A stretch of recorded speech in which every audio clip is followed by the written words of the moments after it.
Signal. Over alles, was da rauskommt.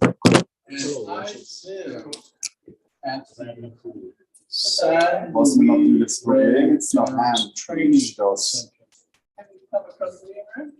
was noch von Hello. Hey. Hi, Bastian. So just to let you know that we are live and Isha is embedding. So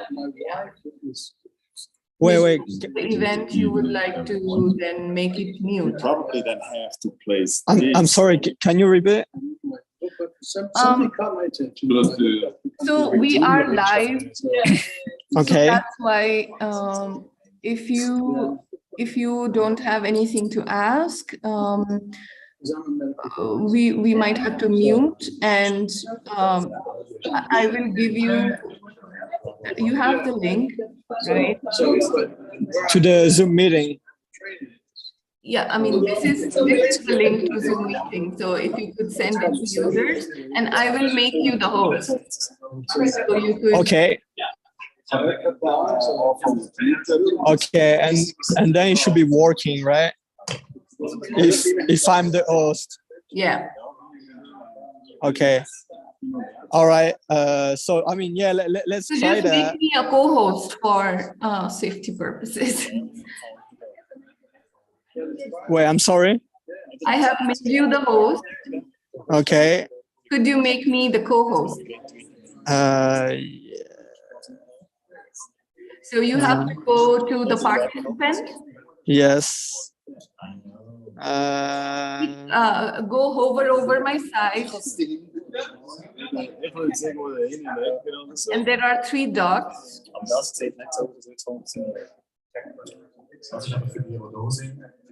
Oh, make host. Okay. Oh no, Oh no, you the host again. yeah. It's okay, let me do it.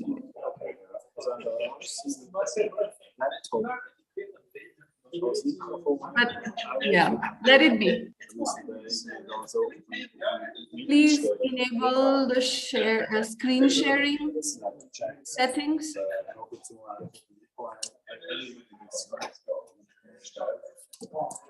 I'm kind of lost right now. Exactly what to do. I think. Can you go to the security? Can you press on security? Yes. Then there is screen sharing. Can you? Oh yeah. On? I got it. So this way the panelists can share the screen. So all good for Zoom. We are live. Now you just figure out the camera, you know. Okay, just wait why? Because right now you're seeing me. Yeah. Now we see Matthias. Okay, but hold on. Because right now it's from my phone, because I will be recording from my phone. Okay, so just place the phone to somewhere you want to place. Okay, but well, so you said like the Zoom link. So can the part? I'm sorry, they're trying to try the microphone. But can the online participant join, or do we have to send the Zoom link to all of them? No, not all of them, just to your speakers, because the rest of them are coming from eTrain. So okay. You remember Matthias has sent the invitation to all people? Yes. I received it, so just send it to them again, that, you know, the new link is this, so please join this link. Okay. And I would even call personally these other people who are joining, the main important speakers. All right. Maybe they wouldn't know that the link has changed. Okay. Okay. Sounds good. So I will send it to the speakers. Sure. All right. Perfect. Thank you. Thank you.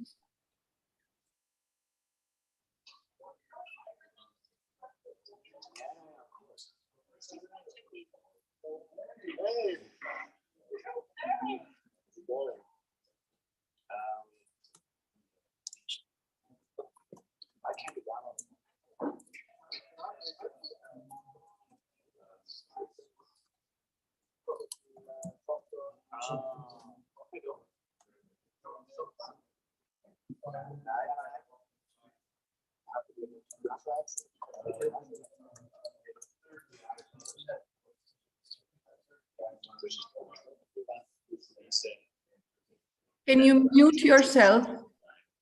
Oh yeah, absolutely. Yeah, thank you.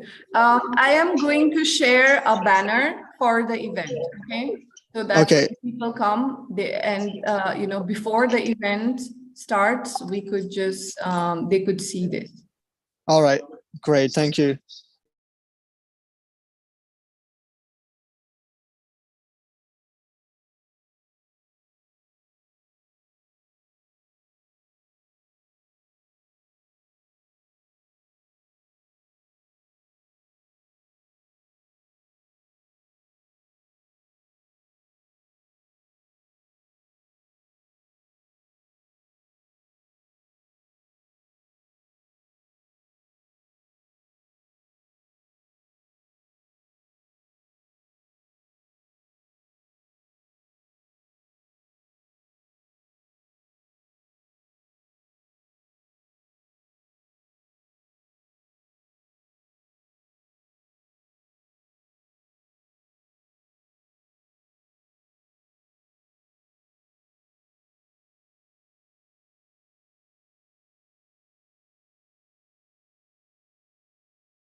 So what we need to do is check if now those microphones are connecting with the Zoom link then.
I'm just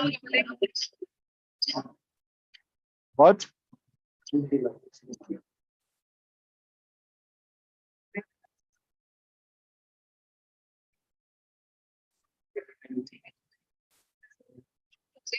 What do you mean final location?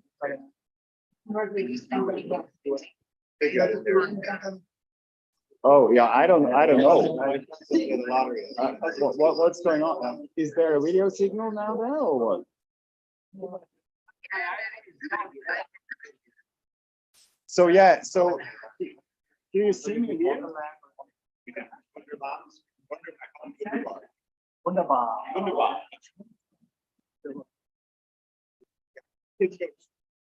All right.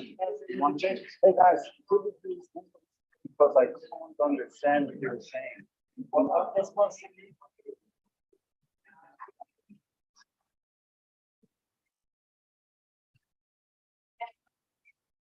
Which camera? The one on the left? The one on the right? The phone.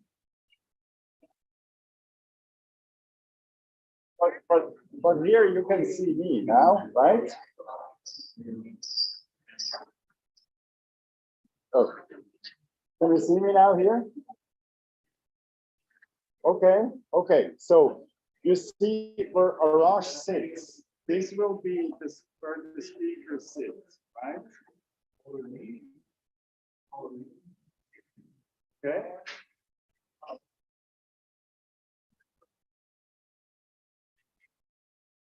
But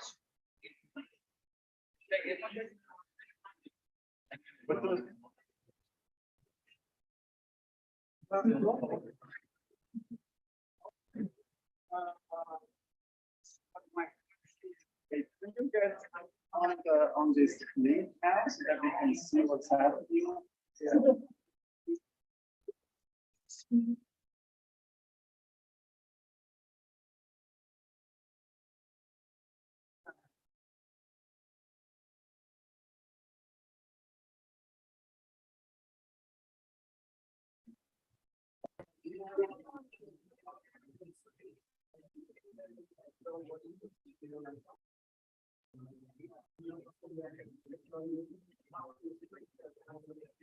Okay, so we have now, you see, that's the overlay. Here we have now Arash. Here we have the signal, huh? Yeah. Okay.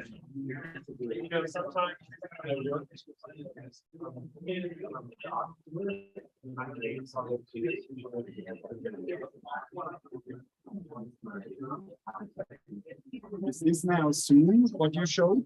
This is Zoom? Yeah. Okay.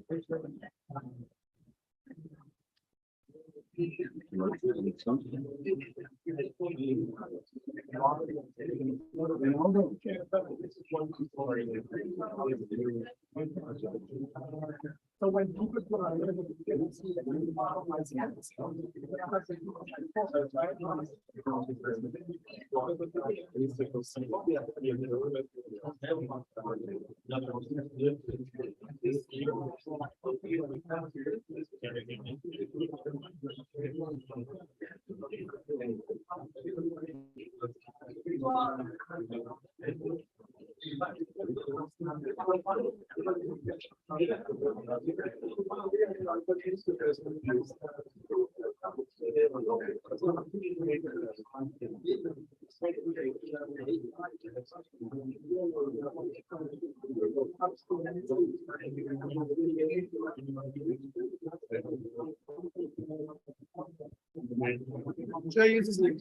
Right, that looks fine.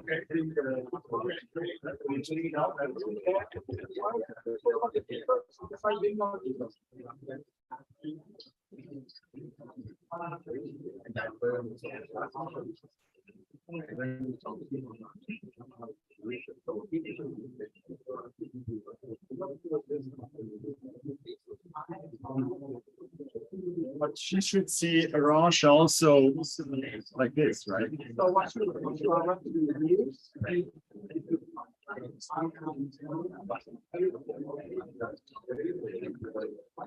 Arash, can you mute them and put up the camera as well?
How do you hear?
Are you the Zooming?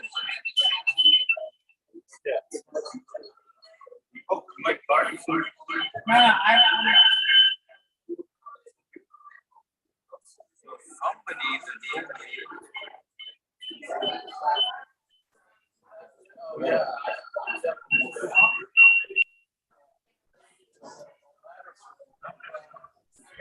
Wie font is it in?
It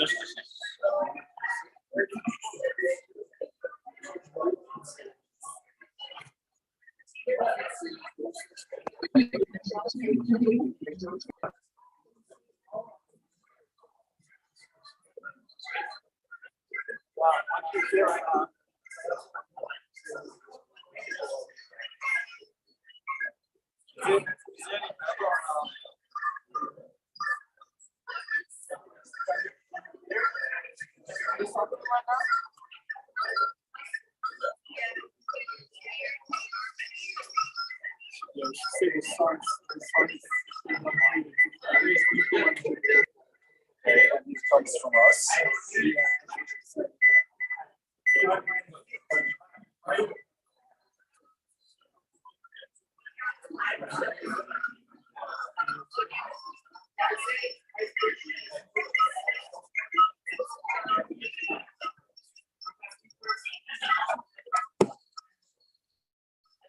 Phone audio on what?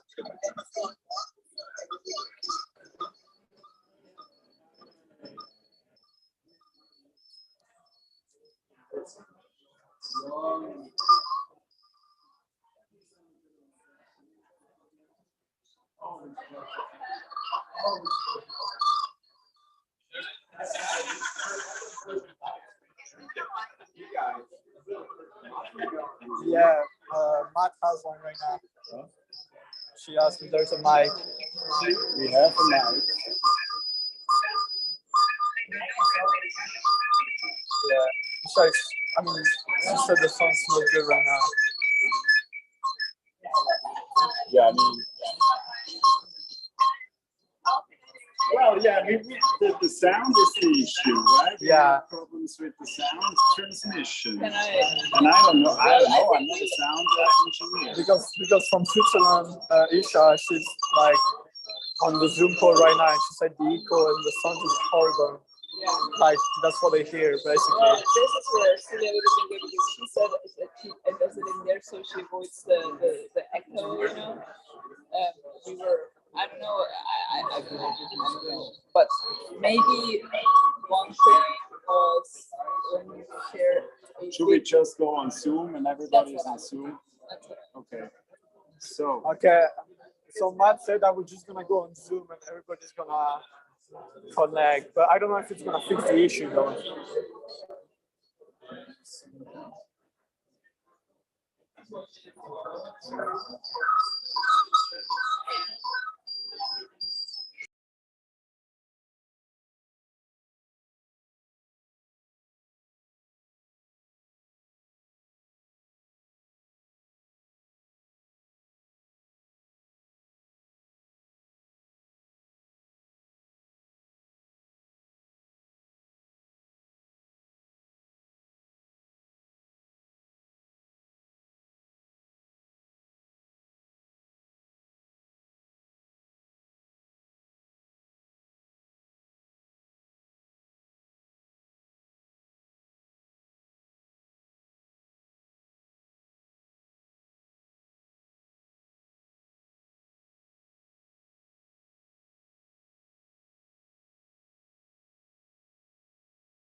Yes, so we are going to have now everyone on Zoom.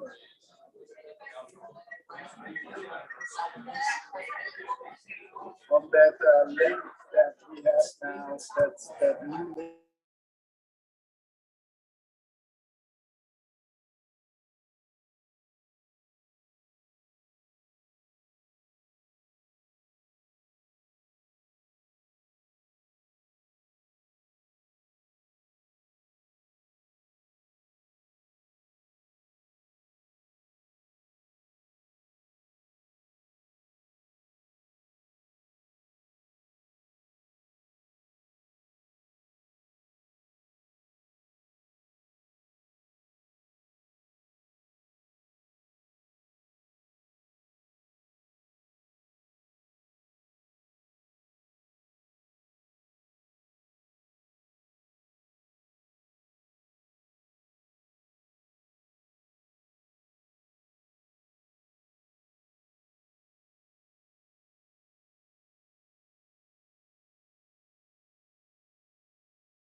How about now? Can you hear me? We can, there's still some background noise, but we're not getting the full feedback.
So the metaverse doesn't really, it's not meta yet, huh?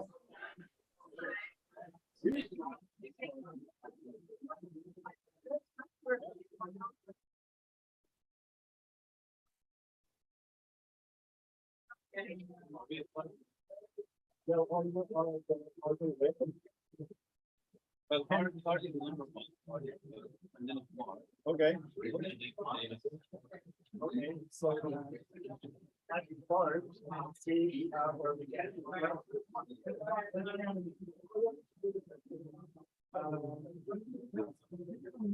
And once we start speaking, how are you?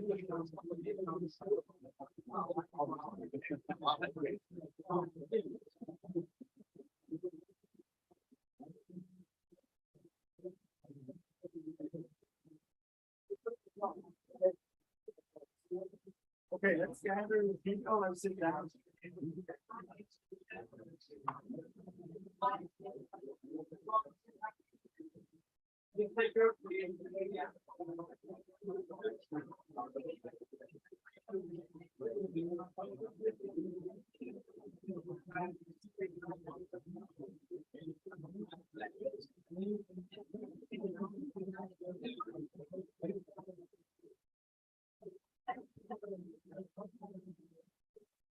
So,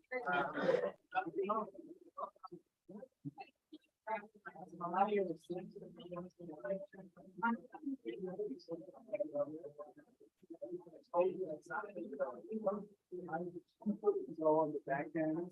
You already have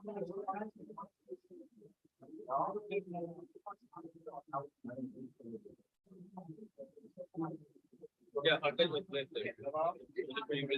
That map for the event, I'm gonna join the key. The voice from here. That's gonna voice.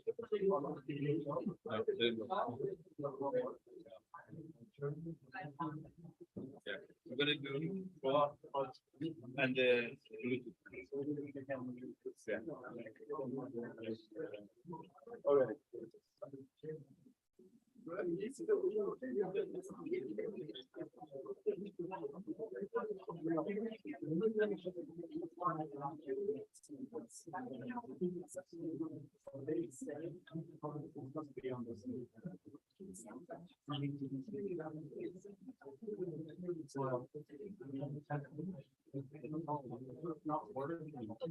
Okay,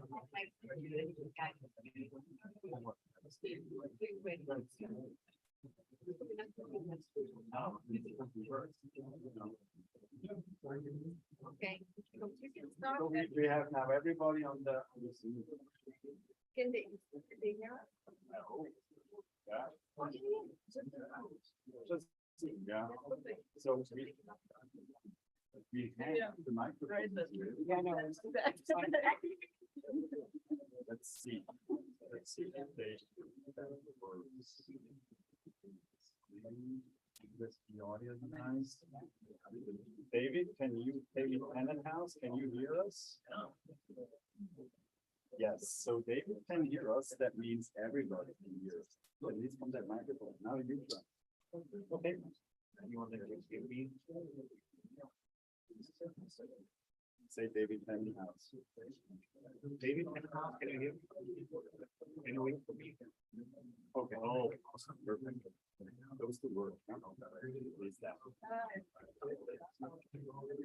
All right. So we can start. How did you go?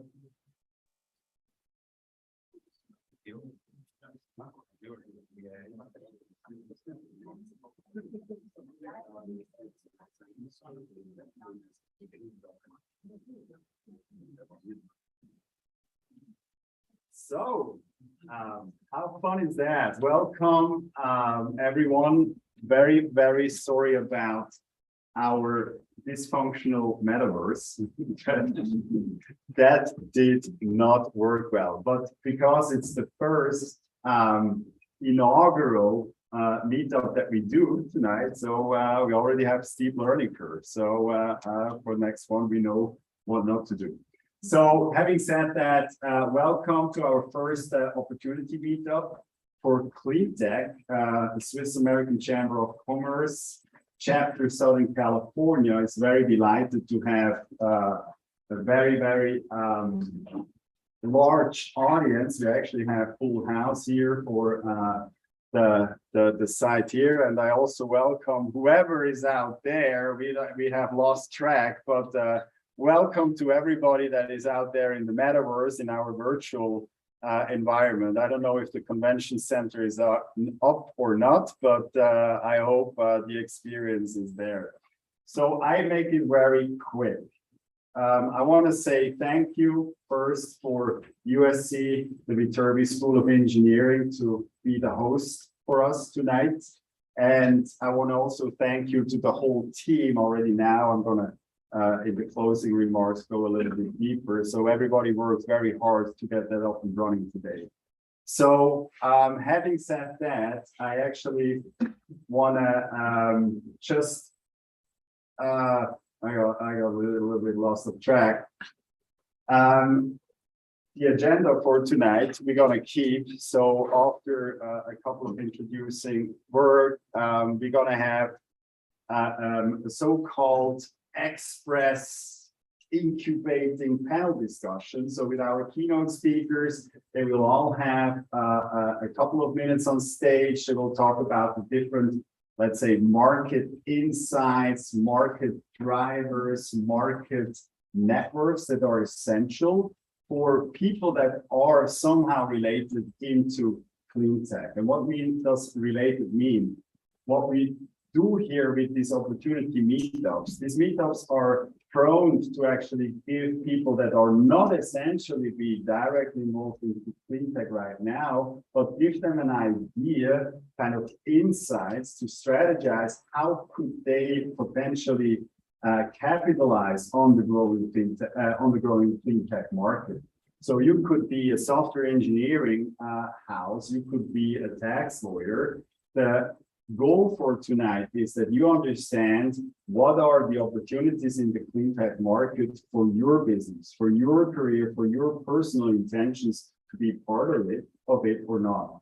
And with the audience that we have, with the panel that we have tonight, you have the perfect sounding board to actually ask questions. How do these opportunities, how do this information that you gather tonight somehow translate into your own business or into your career? So use the time afterwards and approach these people when they're here, or then also post stage those folks that are online with your questions, your intentions, your thoughts, and help them you to strategize. Closing here. Next, I want to actually give to David, our host tonight, to maybe give a couple of words around USC. Thanks, Matt. Yeah. And I need to talk into this so everybody else who hears me, right? Yeah, okay. You always can say, David Tannenhouse, can you hear us? And Yes. Adam nods. Okay, good. Okay. Hi, my name is David Gerber. I'm very pleased to actually be able to host this event at the Viterbi Startup Garage, which is the space that we're in. The Viterbi Startup Garage is part of the Office of Technology, Innovation, and Entrepreneurship, which is a group of faculty and staff that support our innovation ecosystem with a focus on hard tech and the hard sciences that come out of the Viterbi School of Engineering. My name is David Gerber. I'm really just your host. I'm very pleased to have been invited by Veronica, in fact, to actually also listen and guide the conversation if need be, though I think with your speakers, it won't take a lot. So without further ado, again, thank you, Veronica. Thank you, Matt. Thank you, Arash. And where's Val? Thank you, Val and Bastian. And I'm happy to answer questions about USC afterwards, but let's get rolling into the conversation. Oh, and hi, everybody out there. So, should we get going with the keynote speaker? Yeah, you want to say something, Raj? Sure, yeah. So, thank you. Thank you very much. Arash, I'm part of the board of member board of the Food Chamber, and I was in charge of putting this event together with CleanTech. I didn't expect it to become this magnitude. We have a lot of participants and a lot of good keynote speakers at the good point. We got lucky. We had many candidates that we choose for. Best of those candidates, Artie, Mark, Dave, and Adam, who are online, two in person here. And CleanTech was one of the hot topics of the year, I guess, well, I can say that. With the crisis we have in Europe, with energy, with the incentives that California has right now, we know that CleanTech has a good future, right? We know that we need to move from the fossil fuel to new technology, new energy, and we've been one of the spearheading countries in CleanTech. California, the state that has all the good environmental laws, not very business friendly, but as it's promoting the CleanTech, help us put this together. So thank you for that, and I'll pass it back to you. Thanks, Raj. Shoot. Okay. Yep. So we are going to get going. We're a little bit late. Okay. So Artie, you're actually up first. There are no rules other than we have to go at a fast pace. And if there are any lulls in the conversation, I will prod you guys. Okay, so I'm going to share my slides. Please let me know if everyone can see that.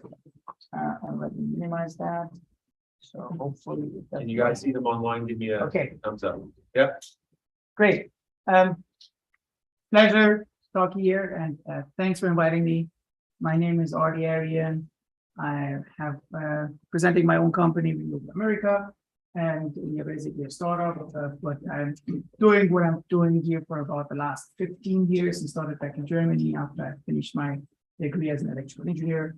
So let me jump right into the presentation. So let's talk about the challenge, and I want to start with this question to everyone, and want to kind of give you an idea, just try to imagine that. I don't know if everyone saw that DeLorean from Back to the Future. So just imagine we would have a chance and we could go back and bring those great three inventors from the history and take them to the year of 2022. And I'm talking here about Marconi, who was the inventor of radio, and I'm talking about Graham Bell, who was the inventor of the phone, and Thomas Edison, who invented the first investor-owned utility and basically also the electrical power distribution system. And I want you all to tell me which of them would be most shocked of seeing changes in 2022, right? So, I mean, just let's vote. So who would say Marconi? Okay, and then who would think about Randall? And I have difficulty to see the other ones, but I hope everyone else is active here. And so Thomas Edison, who would think about that? Okay, so yeah, I guess that all of them have their own reason to be shocked, right?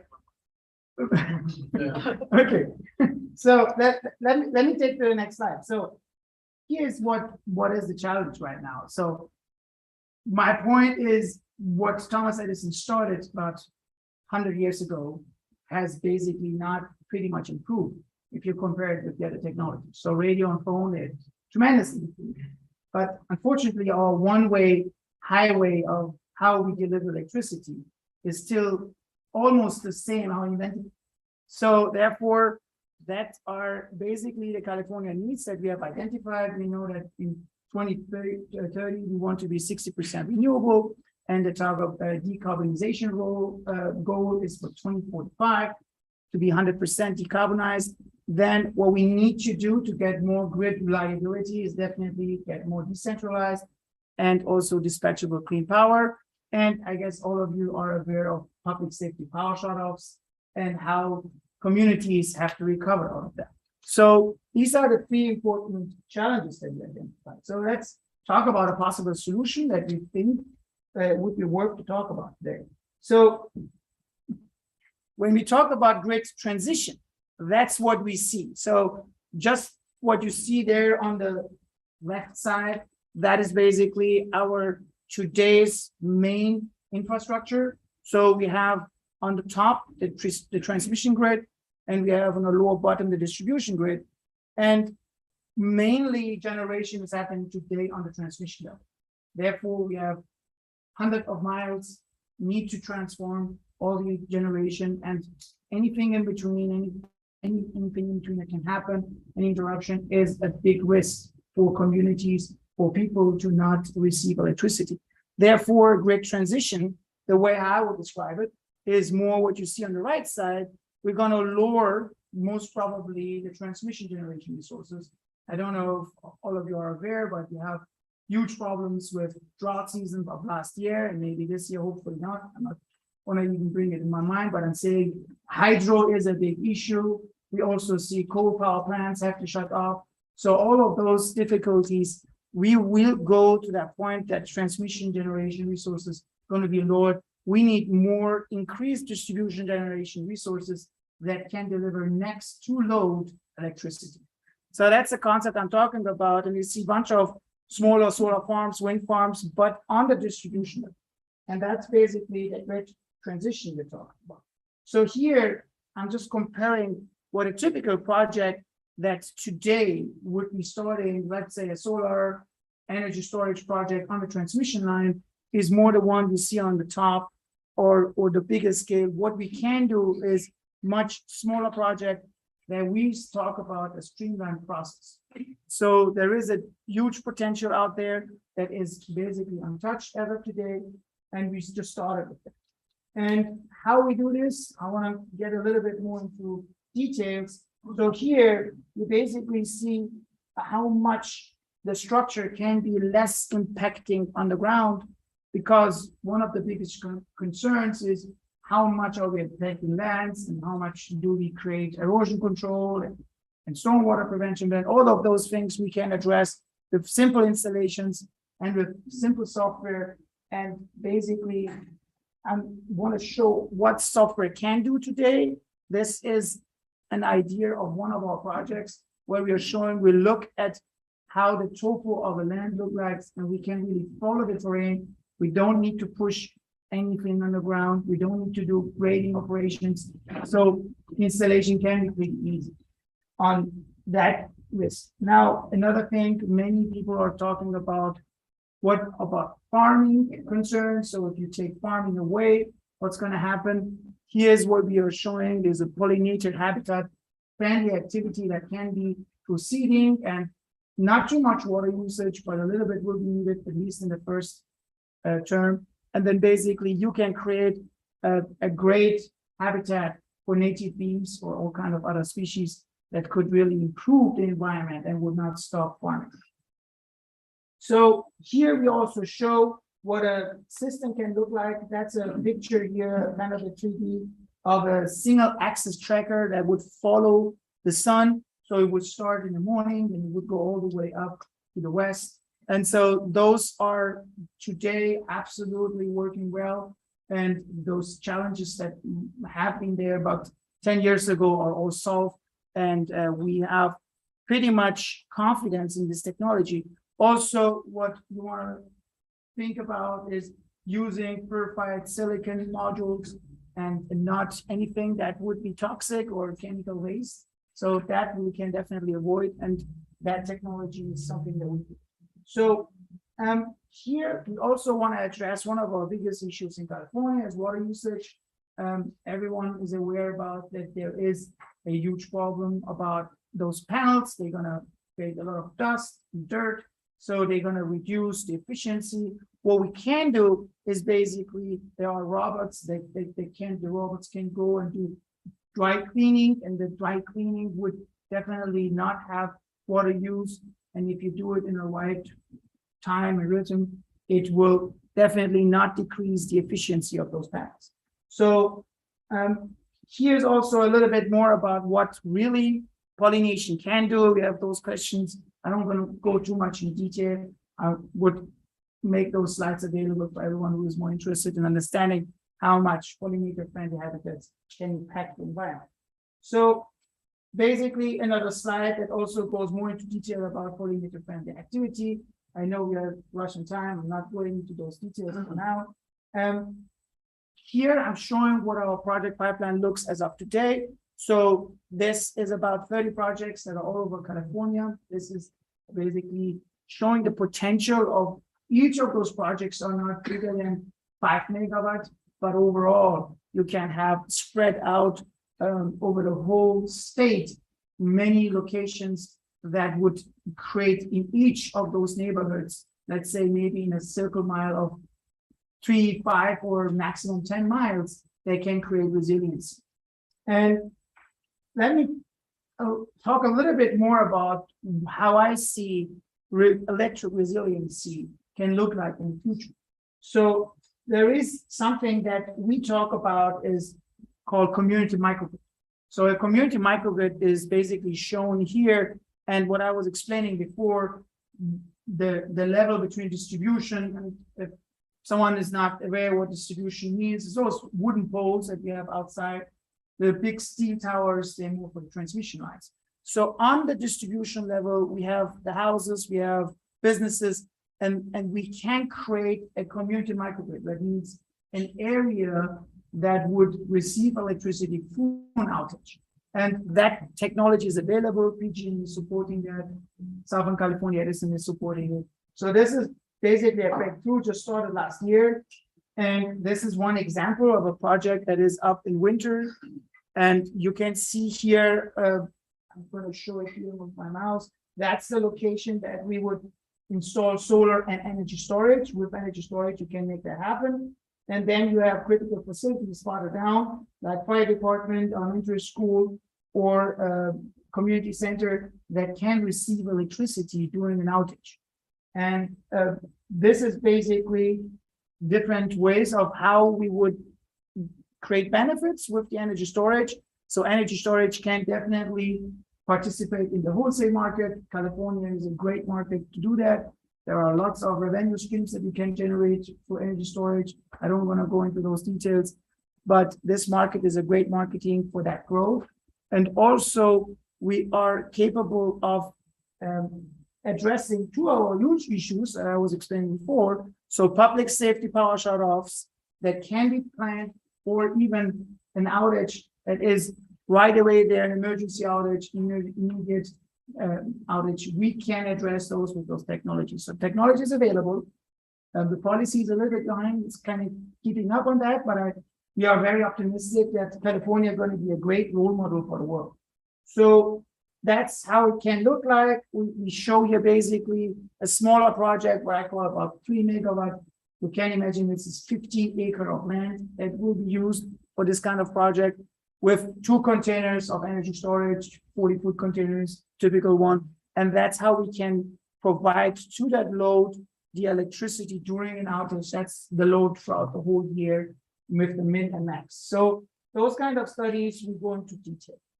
Now, opportunity, and then I'm coming to my end.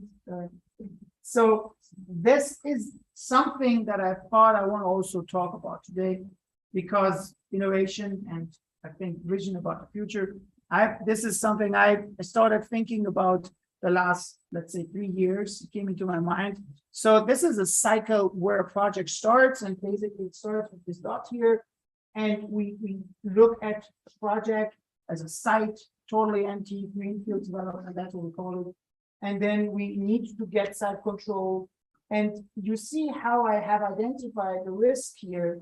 So this is continuing the development in that phase that you have to get interconnection. And then the risk is lowering a little bit. You have to get permitting and you have to sell your electricity.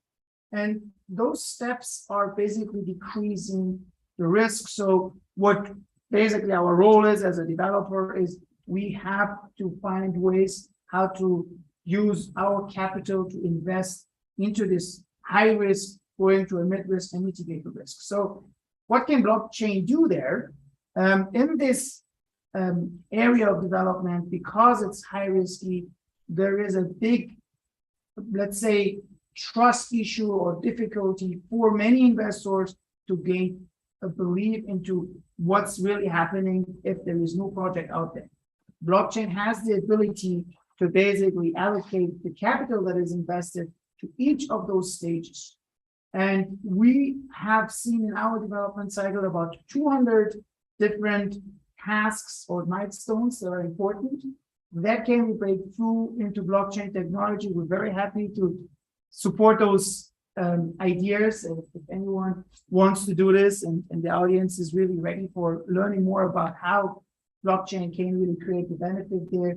And this would be a game changer because there are then much more trust into this early stage of development and into this area of development. And one thing I don't want to be forgotten, it is so important to have more and more good developed projects, because the projects that are financeable, they're out there, they're going to be implemented, but we see a huge need in the development area.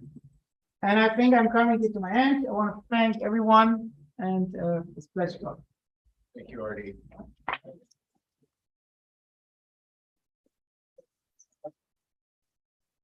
If it's okay, we'll just move straight into Mark Bernstein and then maybe field a few questions and comments. To accelerate our schedule a little bit. So Mark, I'm probably not going to get this totally right, but Mark was faculty at UPenn, has a PhD in economics and policy, and it's a great segue actually from this. Was also faculty at USC, and then got wise, unlike some of the rest of us in the room. But it's a nice segue from Artie's talk because I think Mark's going to actually tell us where we're leaving some cash on the table in terms of the opportunities with respect to policy, and perhaps could even comment in his own talk what we've just seen from Artie. If not, I will ask questions. And I will comment, Artie, that there's been a lot of success on growing plants underneath solar panels. So it's not just the pollinators, it's actually particularly tomatoes and other things. I can just move myself. It's okay. You have to click on the slide. Oh, I can't just do this? No. And then you have to click on the. Okay. All right. So I'm gonna do something a little bit different, and I'll just very briefly tell you what I'm doing in terms of my nonprofit, just very briefly, but it segues into the whole clean tech thing. So we're a nonprofit trying to inspire climate action through presenting people with a positive clean tech vision of the future. We know that the climate messaging isn't working, right? We're telling people they're going to die. We are telling people it's too late. That really does not get people to want to do anything about it. If you want to get people to do something about it, you got to give them some hope. You got to give them something to strive for. And clean tech is the place to do that. So we are getting ready to build video games, immersive experiences, to basically embed clean tech into things that people see and do and get people excited about it, changing the game. So I've been doing clean tech for a long time, long before we called it clean tech, to work with startups and others. And so we'll talk a little bit about where the investment is happening and where it's not happening and the things that we ought to really pay more attention to. And the first thing we don't pay enough attention to is buildings. We don't comprehend the 1/3 of the greenhouse gas emissions that come about because of buildings. And we don't do enough to change it. It's not just new buildings. We've got good building codes in California, it's great, but it's this mass of existing buildings. And so the energy efficiency and changing things in existing buildings, we've been at it for a long time and we just not doing it. I mean, a lighting retrofit in a building, there's a 6-month payback and you make money, you don't have to pay for anything, the guys come in and do it, and we still can't get it done. The governor reduced its budget and he had $5 billion to extend some natural gas plants lifetime for blackout reasons, right? What I said is we go out, there are a huge number of window air conditioners that are 20 years old living around Southern California. I'm actually doing the analysis now, I got some data. If we went out and just replaced all those old window air conditioning units, and these are low income things, we don't get good service, go out and replace them all with brand new air conditioning units, we would save more energy than all those natural gas plants combined. So it's what we don't do, we don't pay enough about. And there's not enough investment, I'll show you that in a minute. But the other thing we don't do is things like food waste. How many people knew that food waste was 8% of global greenhouse gas emissions? You know, and it's a lot. It's a lot of water. It's a lot of materials. And you know, in the US, we are the worst at some level, but the world is 30%. And you know, we could feed the world twice over on all the food that we waste. And it's all throughout the street, right? It's at the farm, it's in transportation, it's in making it. And if we started paying attention to technologies, and I've seen some, there are some technologies and practices, we got to invest in those things to make a difference. There's we can have a bigger impact on greenhouse gas emissions dealing with food waste and dealing with low middle income energy efficiency in the US than pretty much anything else we're doing. But I'll show you some stats. The thing is, the VC and private equity community likes to invest in big shiny objects, right? You gotta be able to see it. So renewable energy, big projects, big things you can see. It's hard to invest in something you can never see, like this one company that I've seen, and all they do is blow sealant into ducts in commercial buildings. You can save 10% off the energy bill just by blowing sealant in ducts. If every building in the US, if we went and did that over the next year, we'd save more energy than anything else we can do. Also, not anti-renewable energy, but there are other things we can do. So we tend to invest in these things and very little investment relatively in energy services and agricultural solutions. It's harder to get that startup money. It's harder to get that private equity money in things you can't see. And then when you, even like Silicon Valley Bank, that's did this nice, cool thing and venture funding and maturity, and it's a really cool slide. I'm not going to get into it. But the thing is, when I looked at this, I was saying, okay, this is where they say all these investments are happening. Energy efficiency doesn't show up in here. We know it's happening, but they're not pushing it. And if they don't push it, it's hard to see how other things get pushed.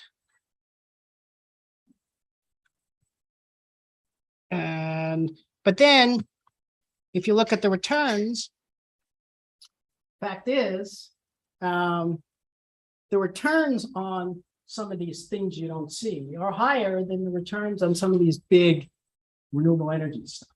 And so the value you're getting back, even though venture and private equity investing in these things are not getting the types of returns they could get if they did other things. It's hard. No, it's hard. it's hard to do lots of little things.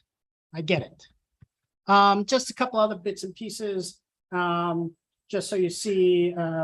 So one of the interesting things that's happened last year or so is the number of types of deals in what they're now calling climate tech.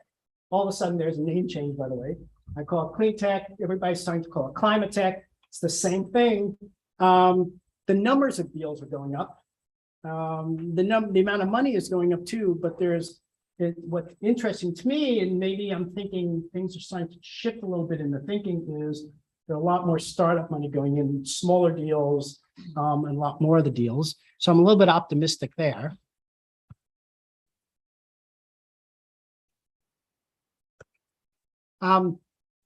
Also from, if you look at the shareholder return in climate tech companies versus Standard & Poor's, I mean, people have been showing this for a while, that you can get high returns from these things. I'm not going to go into a lot of detail. There's a lot of, back and forth, but the fact is, there's more resiliency in investing in these types of companies than in other things. And then we had some good news on the front of sustainability with the new bill, climate bill. Best we could get, it's a good bill. There are things you've heard about. It's the tax credits for zero carbon electricity. That's good. Incentives for electric vehicles. They're okay. They could be better. Rebates for energy efficiency, but there are no rebates for replacing window air conditioning. I'm on this window air because I keep going around town and we see these old things and it's driving me nuts. They're talking about heat pump. They're talking about central air conditioning systems and things. We got to do a little bit more in that.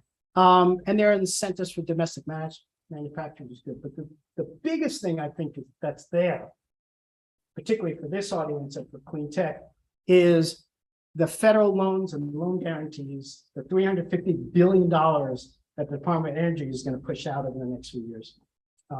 That's huge, right? That is designed at startups. It's designed at new technologies. It's designed to get new things out there and out there fast. They're definitely filling in a funding gap because venture capital isn't really venture capital anymore. They're really private equity, and there's this, you've got some seed over here, and you got venture capital, which is really private equity. You've got this big gap. That's Department of Energy is going to fill that.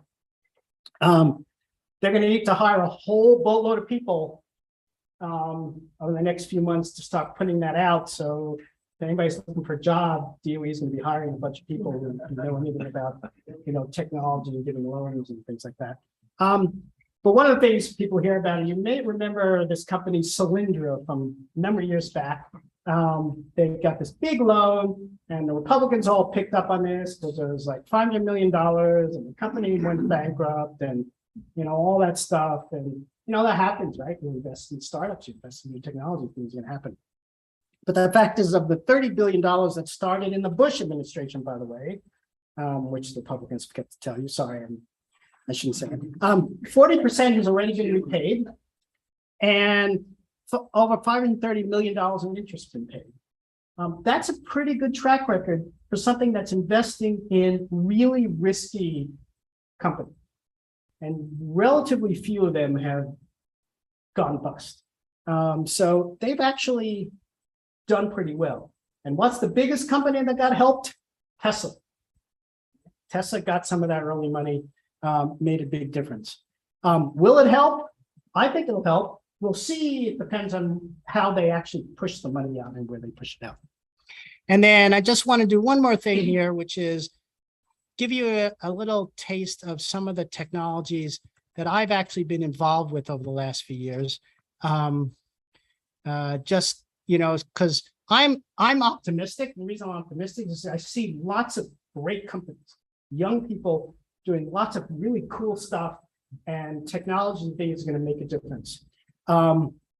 Actually, when I was a professor here, one of my students in my class said I changed his world in the class. Okay, we'll do that. But he then came back to me with this business plan.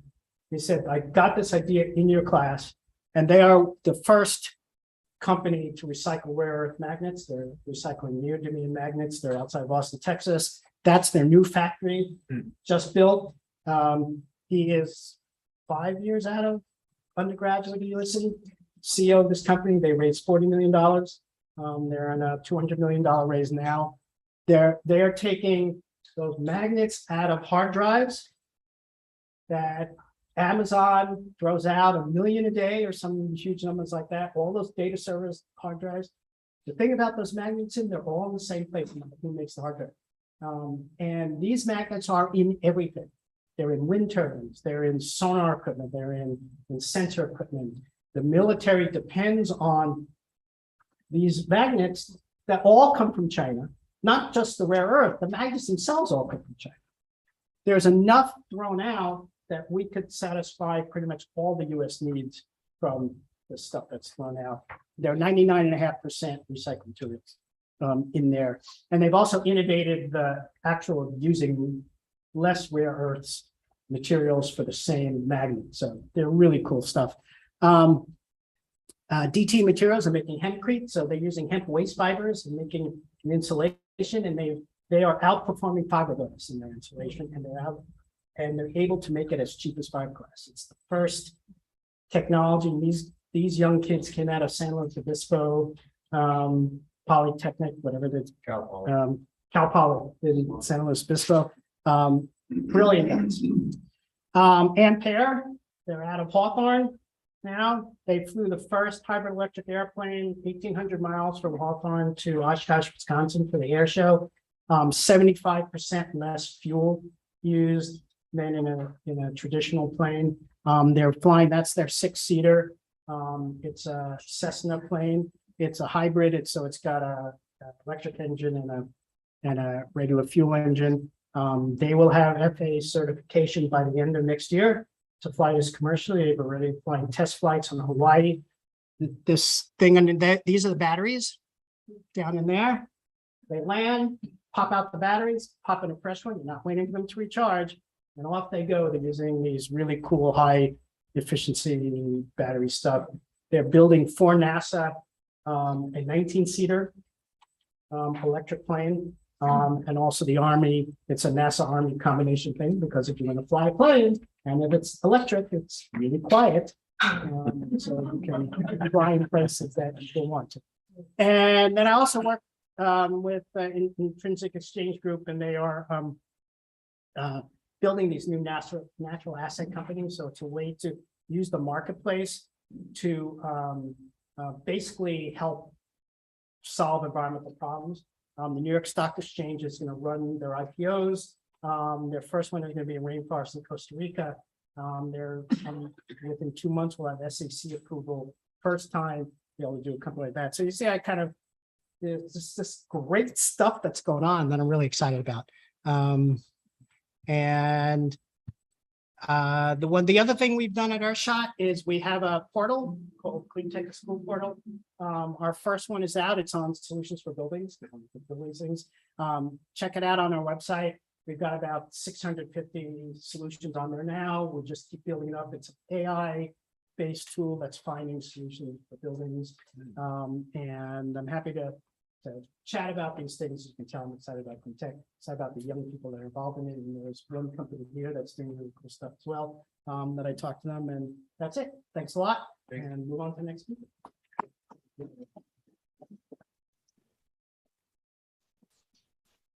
Ron, can we save discussions until after the 4 speakers?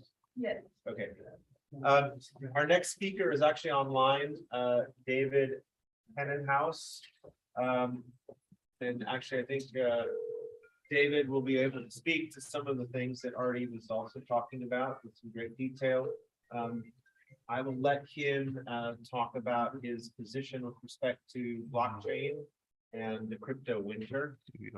David has a PhD from the University of Cambridge, if I'm correct. I think he's nodding. Yes, he's smiling and nodding.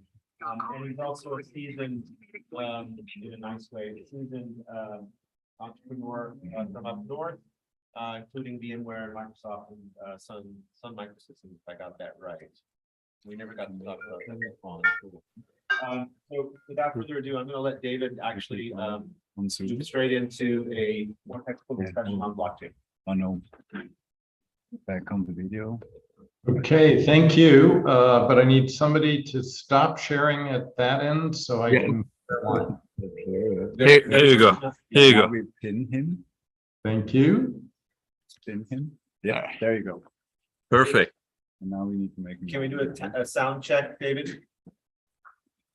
You say something. Yes, I'm saying something. Can we get him on there? You should be able to hear me now. Yeah, I can hear you. Battery 100%. Dave, can you answer your phone and use your phone for speaking? No, that's not going to work well. We can't do audio through here. Okay. Can we do audio through Zoom or we can't do that? Yeah, well, we can do that too. Let's do the Bluetooth from here and connect it to this one. Give me 1 second, Dave. I'm gonna just connect the Bluetooth here. Okay.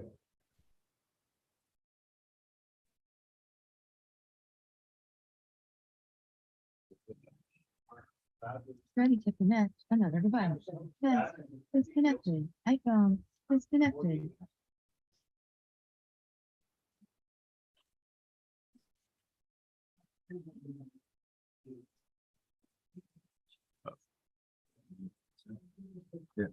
You see it? Ah, perfect.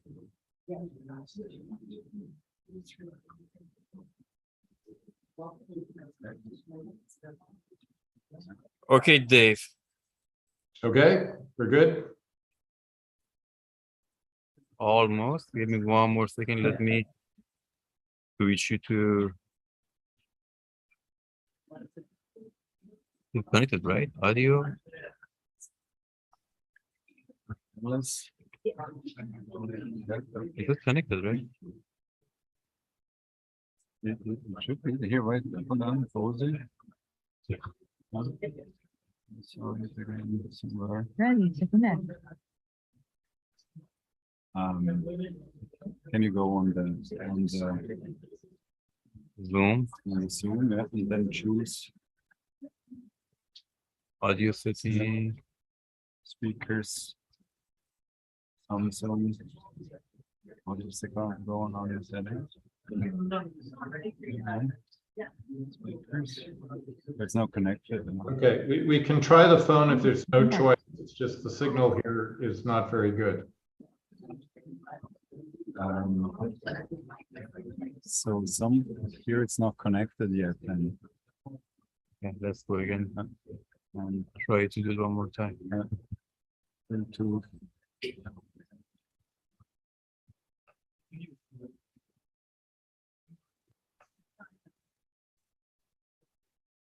pause there. Here. Oh, that's not Yeah, here. so right from the Connecting. 81084. did it say it's connected? The what's Yeah. Yeah. There's another one. So you can compare it. The Bluetooth. Ah. Are you on the Bluetooth? Yeah. Oh, yeah. okay. Yeah. David, talk. Dave, can you say something, please? Yep, test.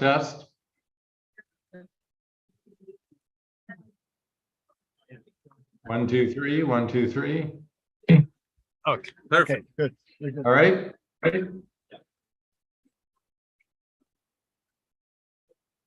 Okay, great. Well, it's really great to be here with you this evening.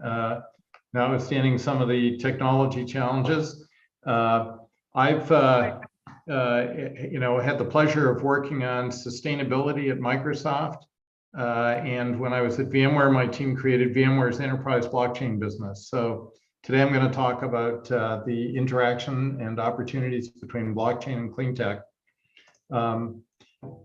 It's as our moderator mentioned, David mentioned, it's a bit of a difficult time because we're in the middle of what's been called the crypto winter. I'm not actually personally a big fan of cryptocurrencies. I'm a big fan of blockchain, not necessarily the cryptocurrencies, but even with notwithstanding we're in a crypto winter, if you look at the volumes, there's still a substantial amount of this cryptocurrency being traded. So it's clear that there's something going on here. To me, even more interesting than that is that the so-called algorithmic stable coins cratered and they're sort of gone. But the stable coins that were backed up by assets, so the ones that are backed up by financial assets, they actually did surprisingly well, even during the very kind of difficult trading periods in the spring.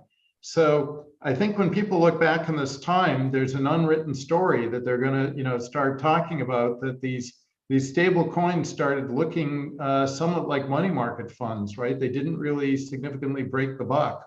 Again, that's with a focus on the ones that are actually anchored in financial assets. So, it's notwithstanding the crypto winter, let's not throw the blockchain baby out with the bathwater.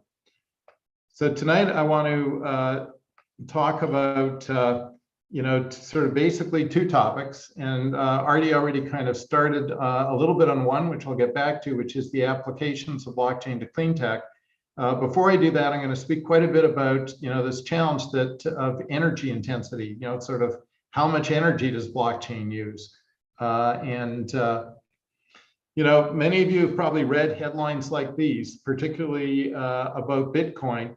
And it's pretty clear that its energy use is a bad idea. And the good news that I'm really here to discuss with you is that blockchains don't have to be energy hogs. It's not really fundamental that they need to be. It is core to the Bitcoin design, but other kinds of blockchains can be quite energy efficient. So something to realize in that sense is that there was sort of an unfortunate alliance just historically that, a couple of cool technologies came together, got used together with and fused with the idea, which is really an ideology of cryptocurrencies, people wanting to have their own currency that wasn't part of a sovereign or a fiat currency. And that also got fused, really wanted to preserve anonymity. So you essentially got these things in Bitcoin and Ethereum really all bound up together. And, that's kind of unfortunate because it wasn't really necessary.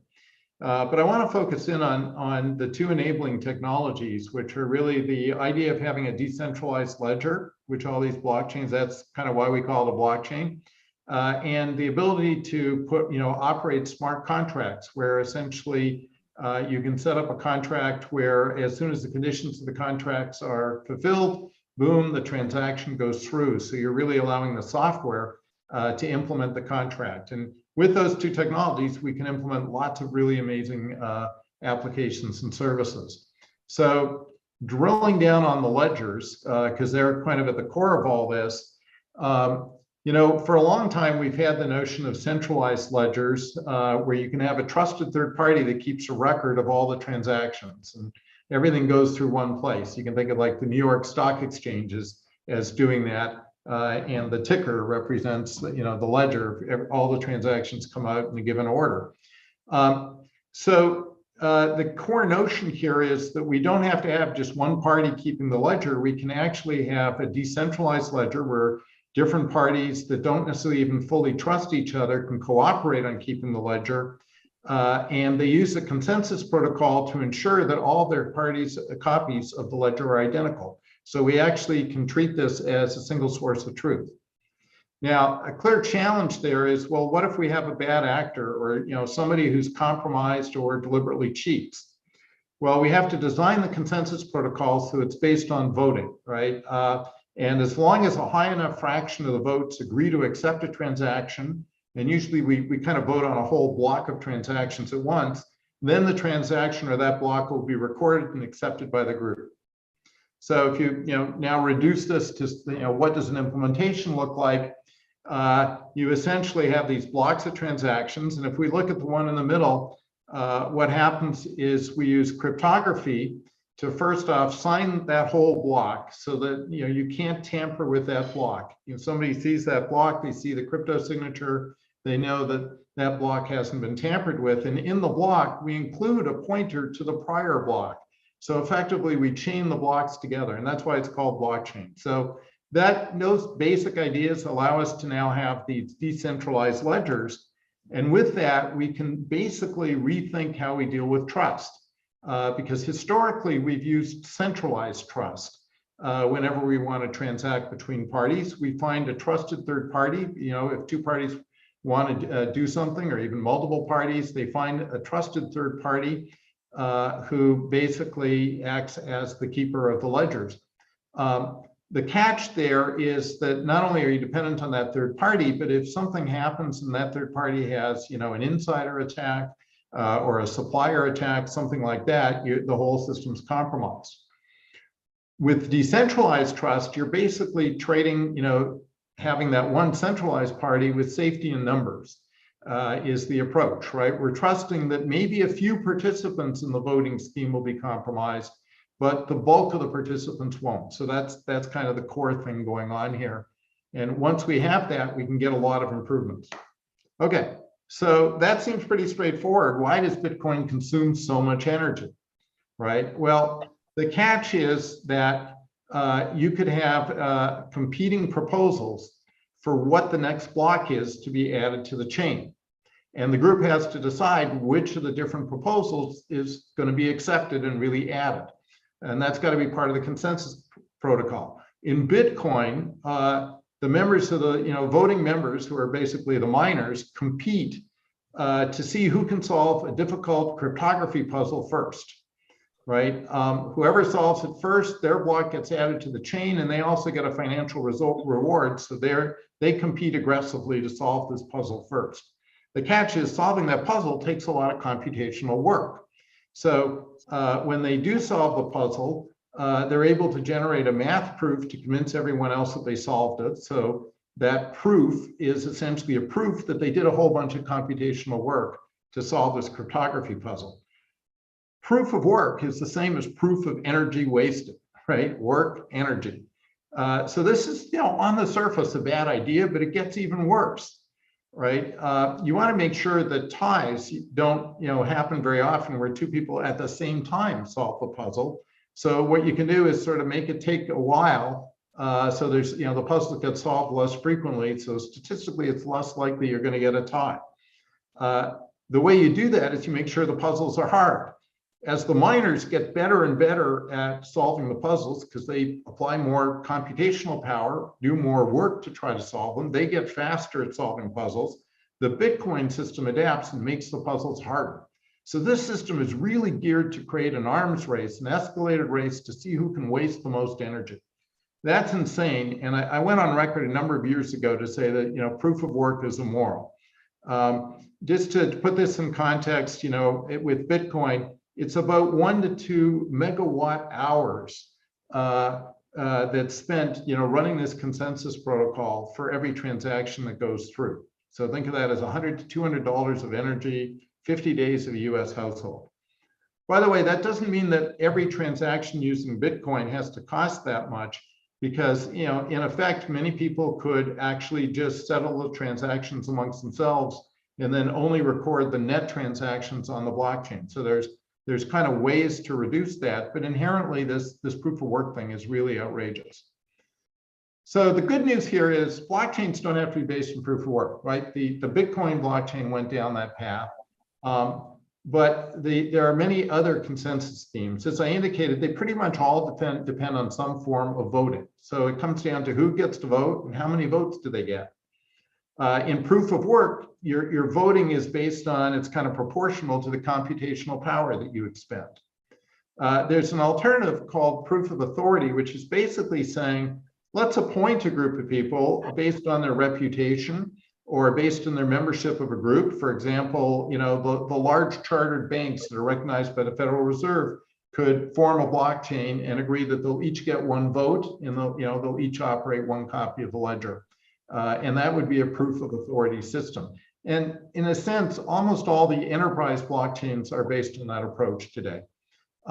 Proof of stake is an alternative for public blockchains, where what you essentially do is allocate more voting rights to people that have more currency, more essentially more money, It may not be measured in dollars, it may be measured in algos if you're on the Algorand chain, or in Ether if you're on Ethereum. But essentially, the more money you have, the more votes you get. Now, there's a catch here, which is that people can still cheat. So the way you discourage cheating is if you want to be one of the voting members, you actually have to put up your currency and escrow it, stake it. And if you get caught cheating, you're going to lose your currency.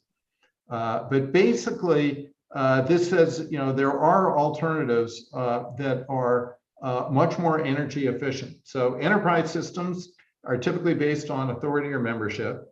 And Ethereum, which is the second largest of the blockchains today, which currently runs on proof of work, is transitioning to proof of stake. And the whole community is kind of holding its breath because that transition, called the merge, is supposed to happen in September. It's been delayed a number of times, and everybody's kind of hoping it will go ahead.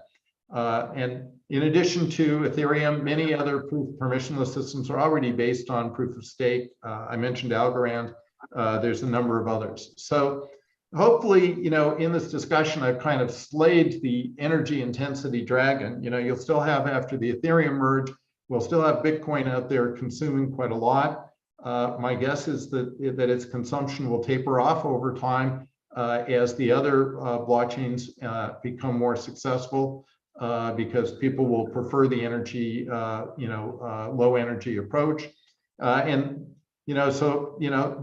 let's talk about the applications. And Artie already mentioned, one kind of good class of applications. It fits sort of within my first bullet here, which is today, if you have RECs or carbon credits, so when people launch projects like Artie, many large companies are really excited about those because they want to offset their carbon usage. And so they may want to buy into those projects and help encourage them to happen in return for getting credit for essentially the carbon that's going to not be released into the environment. So you want to have a system for trading those RECs. That could be on the blockchain. More importantly, you end up wanting to have a system for managing the integrity. As already indicated, you want to monitor these projects, from the start, from the planning phase all the way through, to make sure that not only, as already indicated, that the risk is going down as the project works through, but the clean tech intent is being preserved and honored. And so you really know you're kind of getting that saving in carbon that you were investing in.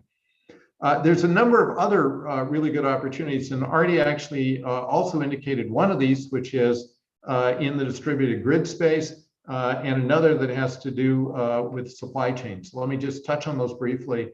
And since we're here in a sort of Swiss related forum, I chose an example from Equigi. They're working with Swiss Grid and others in Europe. And the key here, as I already mentioned, you're starting to get a bunch of distributed energy resources. So you're getting, instead of a small number of large transmission-based resources that are generating power, you have a large number of these distributed resources. Many of these are even smaller than the ones Artie was talking about, right? These can be mom and pop with a little bit of solar, or somebody who's put a windmill in the farm, they are now generating power. That's probably, they're going to do a deal probably with an aggregator who's going to aggregate that power, and that aggregator needs to interact with, in California, it would be the system operator, because as most of you probably know, electricity markets have to be exquisitely balanced, right? There has to be pretty much an exact balance with the power either being generated or coming into the grid from batteries. It has to be balanced with the power being consumed.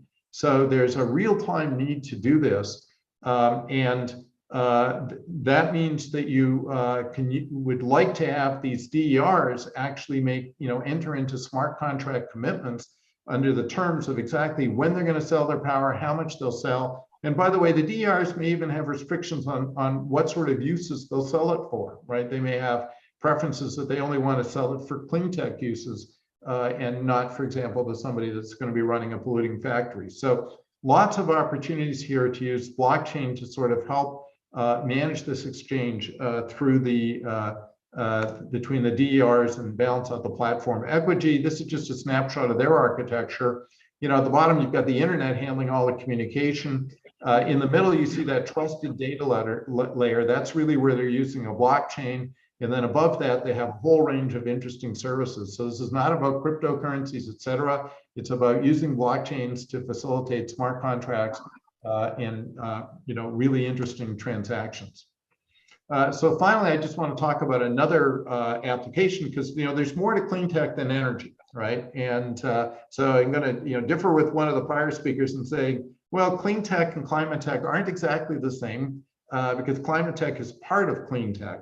You know, there's other places, particularly in the supply chain, the consumer all the way out to the right here at the retail end would like to get assurances that the stuff that they're buying was sustainably produced, right? That could be food coming from a farm, was sustainably produced, but it could be pretty much anything else, right? It could be that they want to know that that new laptop or PC or cell phone or whatever they're buying was produced in a sustainable way, both in terms of the embedded carbon that went into it, but also the materials that were used and water use, et cetera. So there's tremendous opportunities here to use blockchain to track the provenance of these things all the way through from the initial source, farm, et cetera, through to retail. And along the way, by the way, interestingly, not just track the provenance for clean tech reasons, but generate a lot of operating efficiencies. For example, every time a good passes through the supply chain, somebody was probably loaning money to the producer of that good at that stage.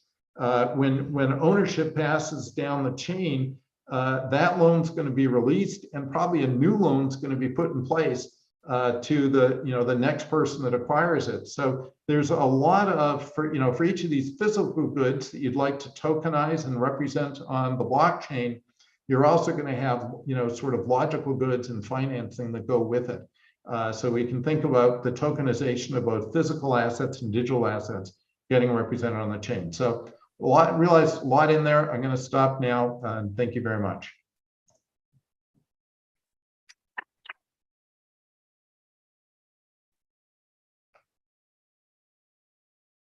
David, I don't know if you heard it, but you got huge applause here.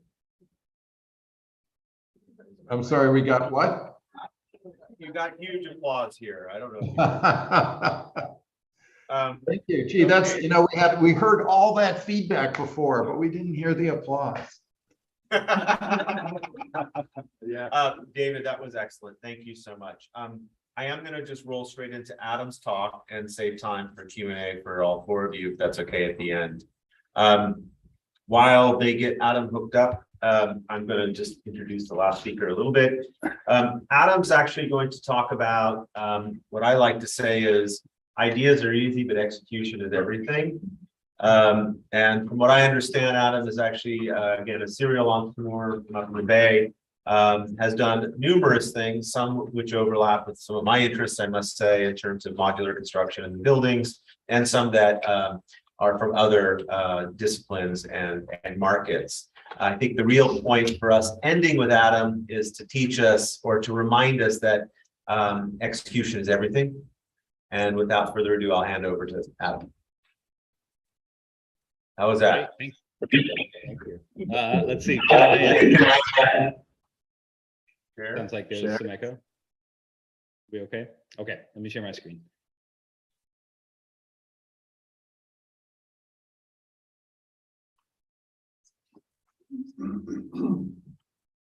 Okay, does that work? Yep.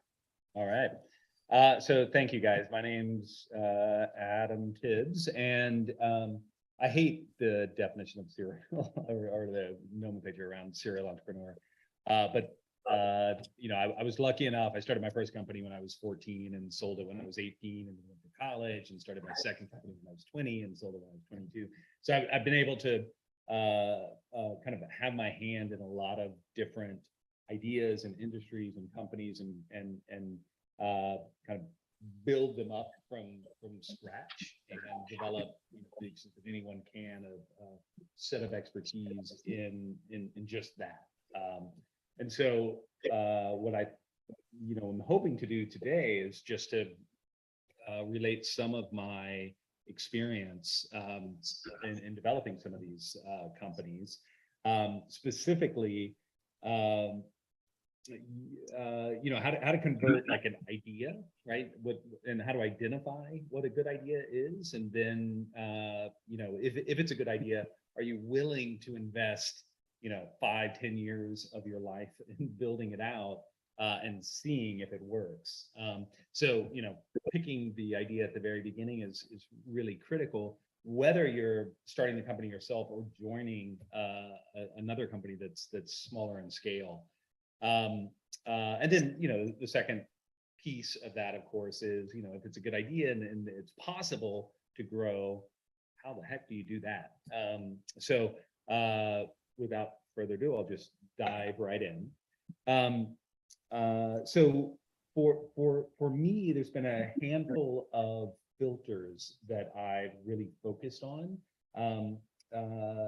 as I've been kind of starting companies. And in retrospect, not all of the companies that I've started fall into these categories, but the filters really apply now for me more than ever, just because I have a higher volume of ideas that I can work with.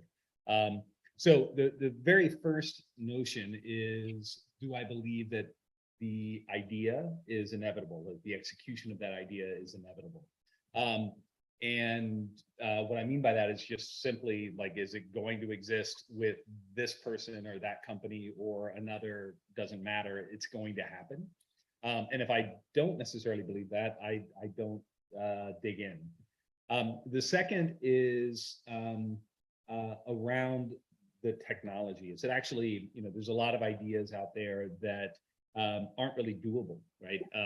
That the technology doesn't exist, or it's way too out in the future. And you know, that can be really cool stuff that's in R&D, that's within a university. You know, that's almost all of life science is falls into this category. And for me, I just don't, I can't grok it enough to be able to spend, you know, 10 years of R&D to get out into the marketplace. I like stuff that is doable now. The third is just around, you know, the team, right? Like, can we build team to execute this idea?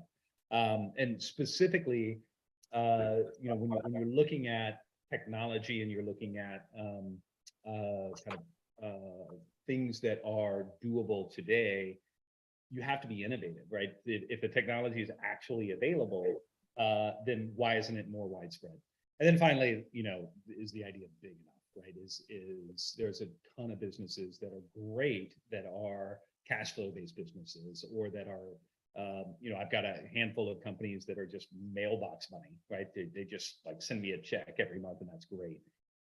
But you know, if you're really going to focus on where your career is going, or where your investment's going, or where your time is going, I feel like you have to have some kind of exponential type expectations returns. So let's just kind of walk through those assumptions, if I may.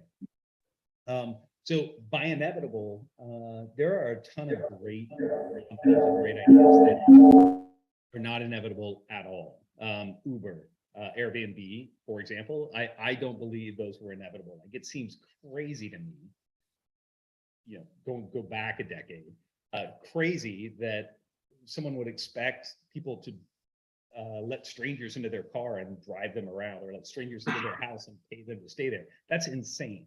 That's not inevitable to me at all. Same with Facebook. Facebook is like a product insight.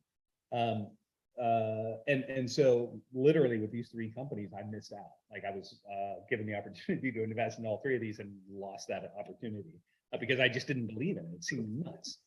Versus other companies, right? Like Amazon or Tesla, or there's a little typo here, a company that I'll put a plug in for that I'm working with now.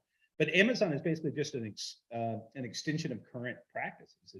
It was inevitable that someone would make an online department store, right? Which is all Amazon is, layered on top of an incredible amount of operational brilliance. Tesla, right? Like, 100 years later, right, we're finally like doing something to improve the combustion engine, but which was a horrible idea in the first place, and required this incredibly complex supply chain, i.e., gasoline, to make the model even work. And the company that I'm working with now, I also think has the potential of these two companies. Is called Ubiquitous Energy, and what they've developed is a coating that turns whatever surface that coating is applied to into a solar panel. And they're going to market first with Windows, which I think is just absolutely brilliant. But you can imagine your cell phone having this coating on it. You don't need to plug it in, you put it out. So I believe that type of thing is inevitable. So when you're looking at opportunities, you really have to think about like which of these two categories does that company or opportunity or idea fall into. The second category is just around, is it doable, right? Is the technology there? Back, about 15 years ago, I had a company that was called Blue Tip, which was it's an incubator of sorts. So a group of us, four of us, sold a company and rolled all the assets into a company called Blue Tip, which came up with ideas and then executed them, and then built up those businesses. And on a weekly basis, what we would do is we would say the four partners would get together and just challenge ourselves to come up with the lightest weight technology that could be applied retroactively to change the world, right? So some kind of anachronistic version, so kind of the opposite of the DeLorean reference earlier. And so think what would happen if you could have introduced FedEx, into World War II, or what would happen if Mary Queen of Scots had a fax machine, right? So that was the general notion. And my the creative director of the company said, okay, trash bags, right? That is the #1 technology that could have changed everything. And I was like, what are you talking about? And his answer stays with me till today, which was, he said, okay, what if you would have given Napoleon a bunch of trash bags, right? And so without getting too pedantic here, Napoleon invaded Russia in 1812. 700,000 soldiers marched from Poland to Moscow, and only 70,000 came back. So 90% death, like a 90% attrition. And a bunch of that was supply chain issues and just logistical problems. But the vast majority of those deaths were actually related to just, and if you look at this, this is kind of a famous chart that was developed in like 1850, but Tufte kind of popularized it. And what it shows is the brown piece of this is kind of overlaid on a map that goes toward Moscow, and the width of the brown slut mark there is how many. It started off at 700,000 people, and you start to see it get narrower and narrower as it gets to Moscow, and then the black is coming back from Moscow. And what you'll see is like all those vertical lines are rivers, right? So the soldiers would actually cross rivers, get wet, and die, right? And and so if you were to have just given trash bags to the soldiers to put on their feet as they forded these rivers, the outcome would have been very different, and we would probably all be speaking French now instead of English. So like the technology itself doesn't need to be game changing. What really needs to happen is using it in an innovative way. And so you've got an inevitable idea with some innovative use of technology, and you've got your hand on something. So to put this in a more concrete example around technology that's actually available, concurrent with the business model, as you look at like cars. One of the companies that started was called Project Frog, and it was all about like lean production, and I'll get into that in a second. But it made me really kind of study lean methodologies and supply chain and innovation around technology of hardware.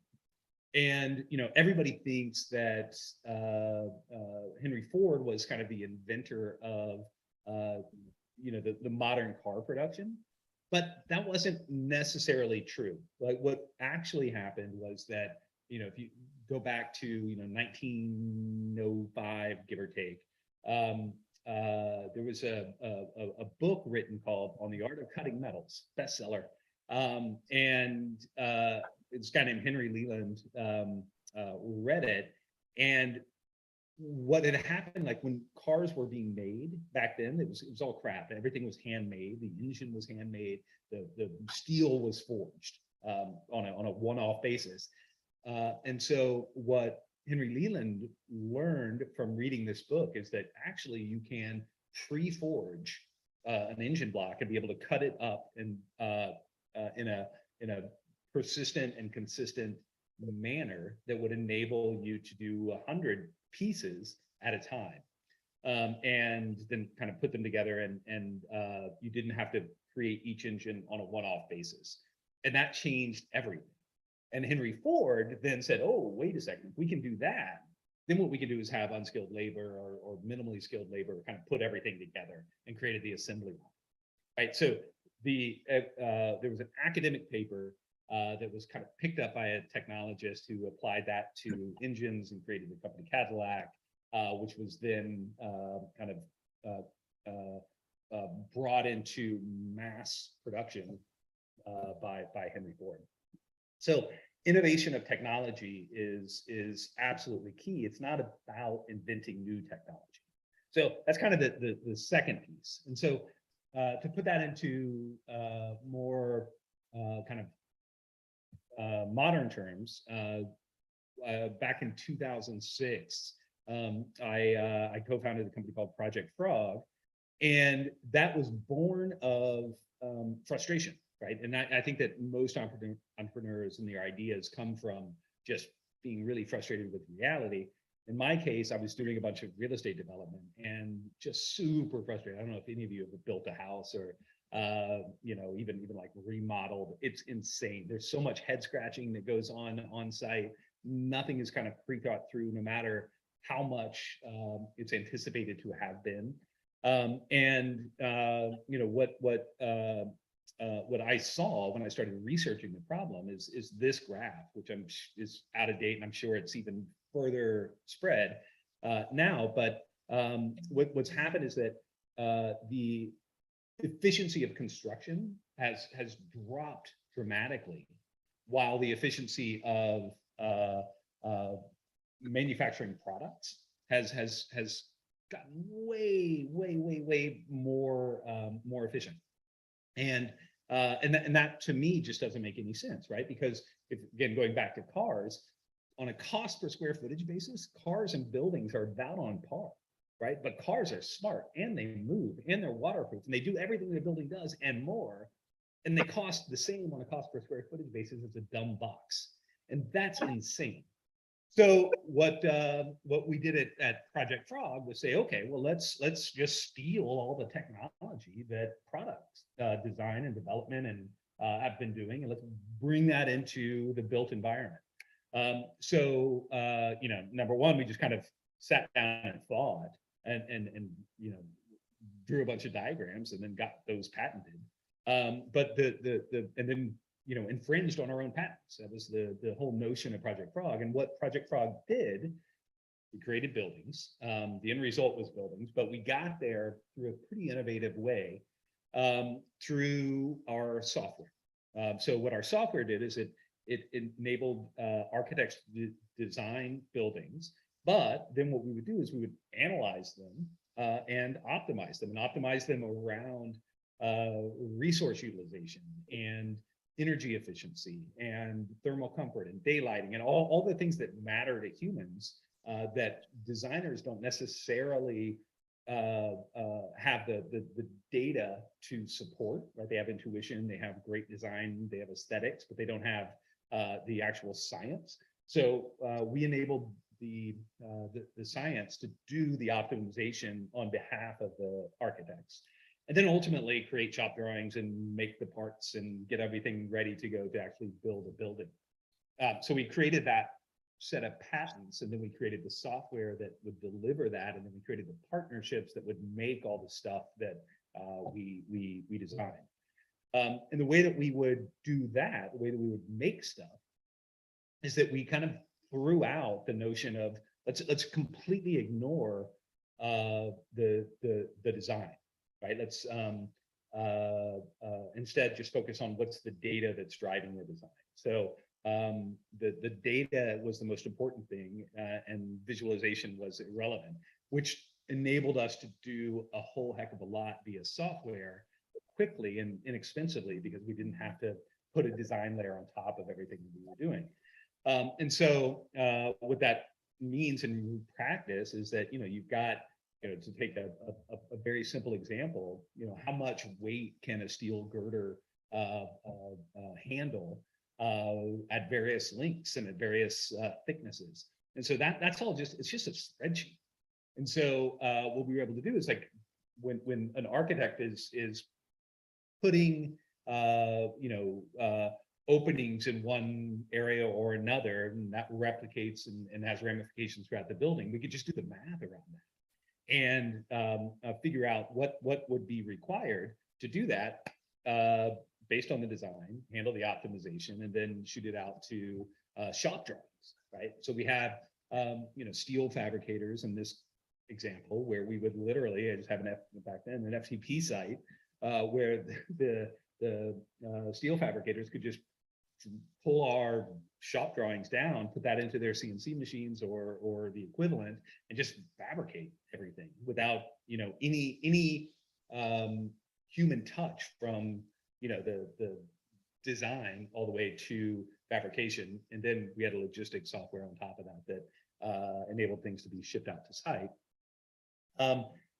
But, and this, the notion for me, back in like 2005 or so, I just realized that everything I need to do should be mission-based in one form or another. And so a big layer of what Project Frog did was, in a requirement of all of our buildings, was that we could create as much energy as we could, create as much energy as we used on the roof of the building. Right, that was the requirement. Every building had to be net zero capable. So part of the software would look at the orientation, the number of windows, the fenestration patterns, and look at like how that impacted daylighting and also heating and cooling.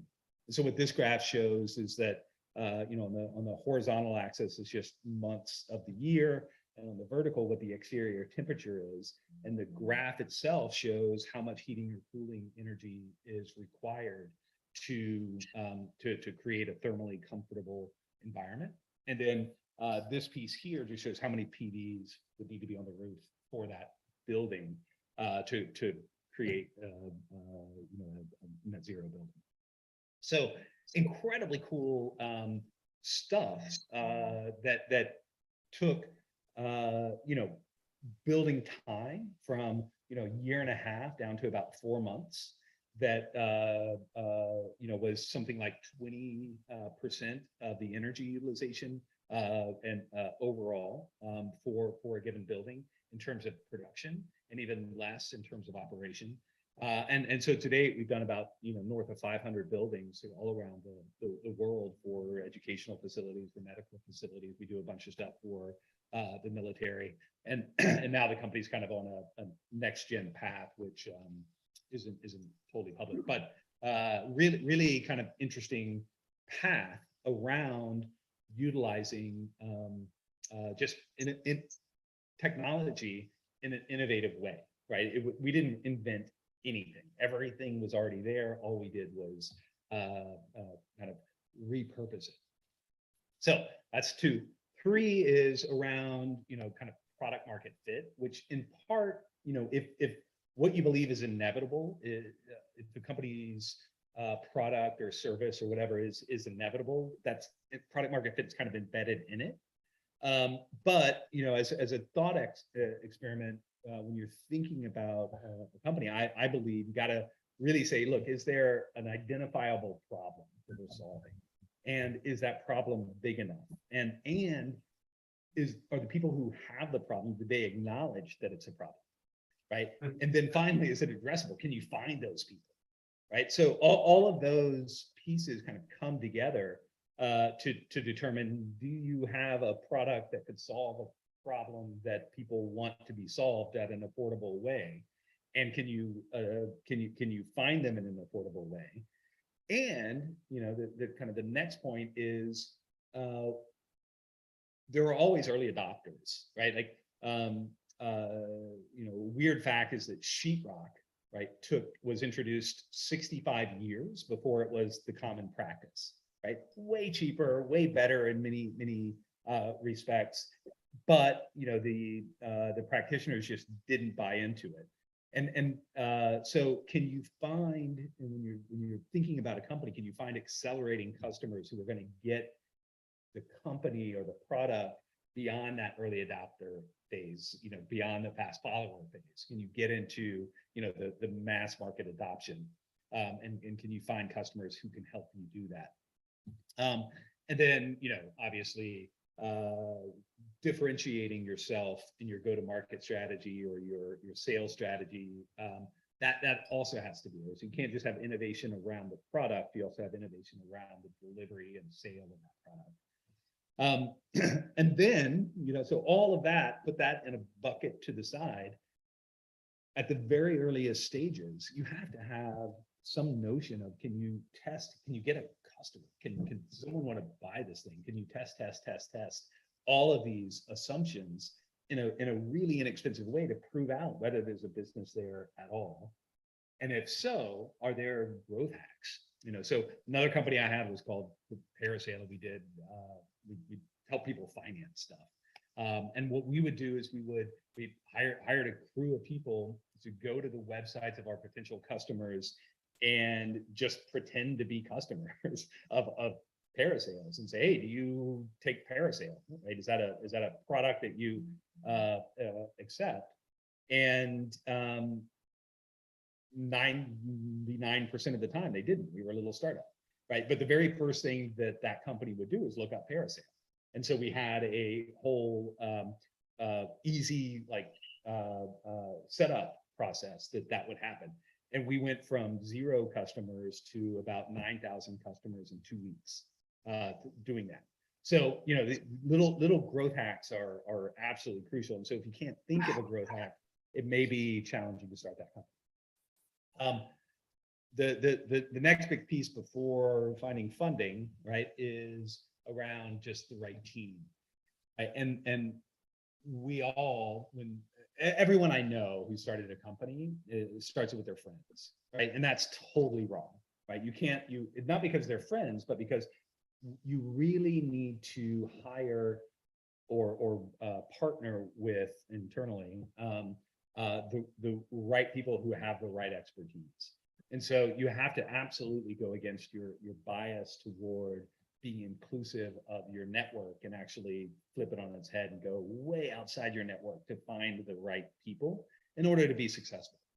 So, defining what do you need, and then going outside your personal network to fill that up.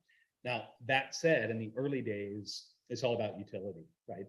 You just need a bunch of, the first 10 hires you have really are going to play a ton of different roles, and they all have to be crazy smart, and they all have to be good at not just, being the CTO, but also that CTO needs to really understand, the concerns of the CFO and vice versa. So that utility aspect as opposed to silo aspect is absolutely critical.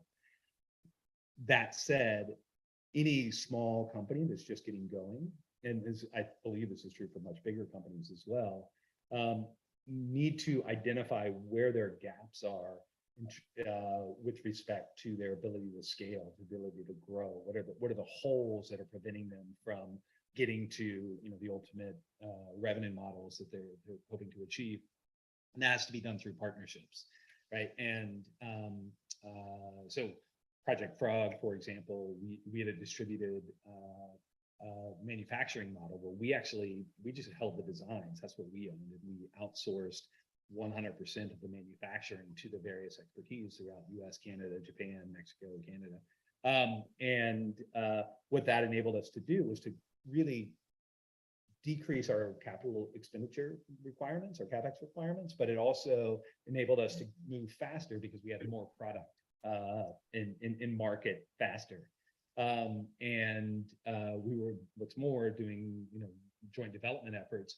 We're really able to leverage our partners' insights and expertise in whatever product they already were developing. So we could kind of use our insights into market, our insights into product, and theirs to create something newer and better and cheaper.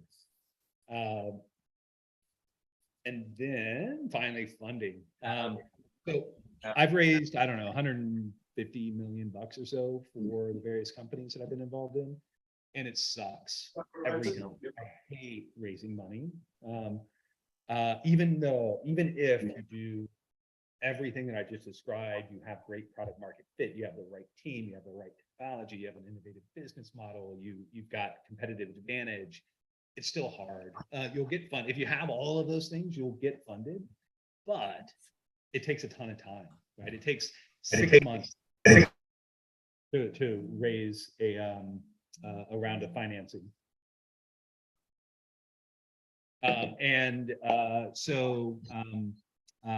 That's kind of the bottom line is yeah, you got to raise money, but it's hard. I'll stop there.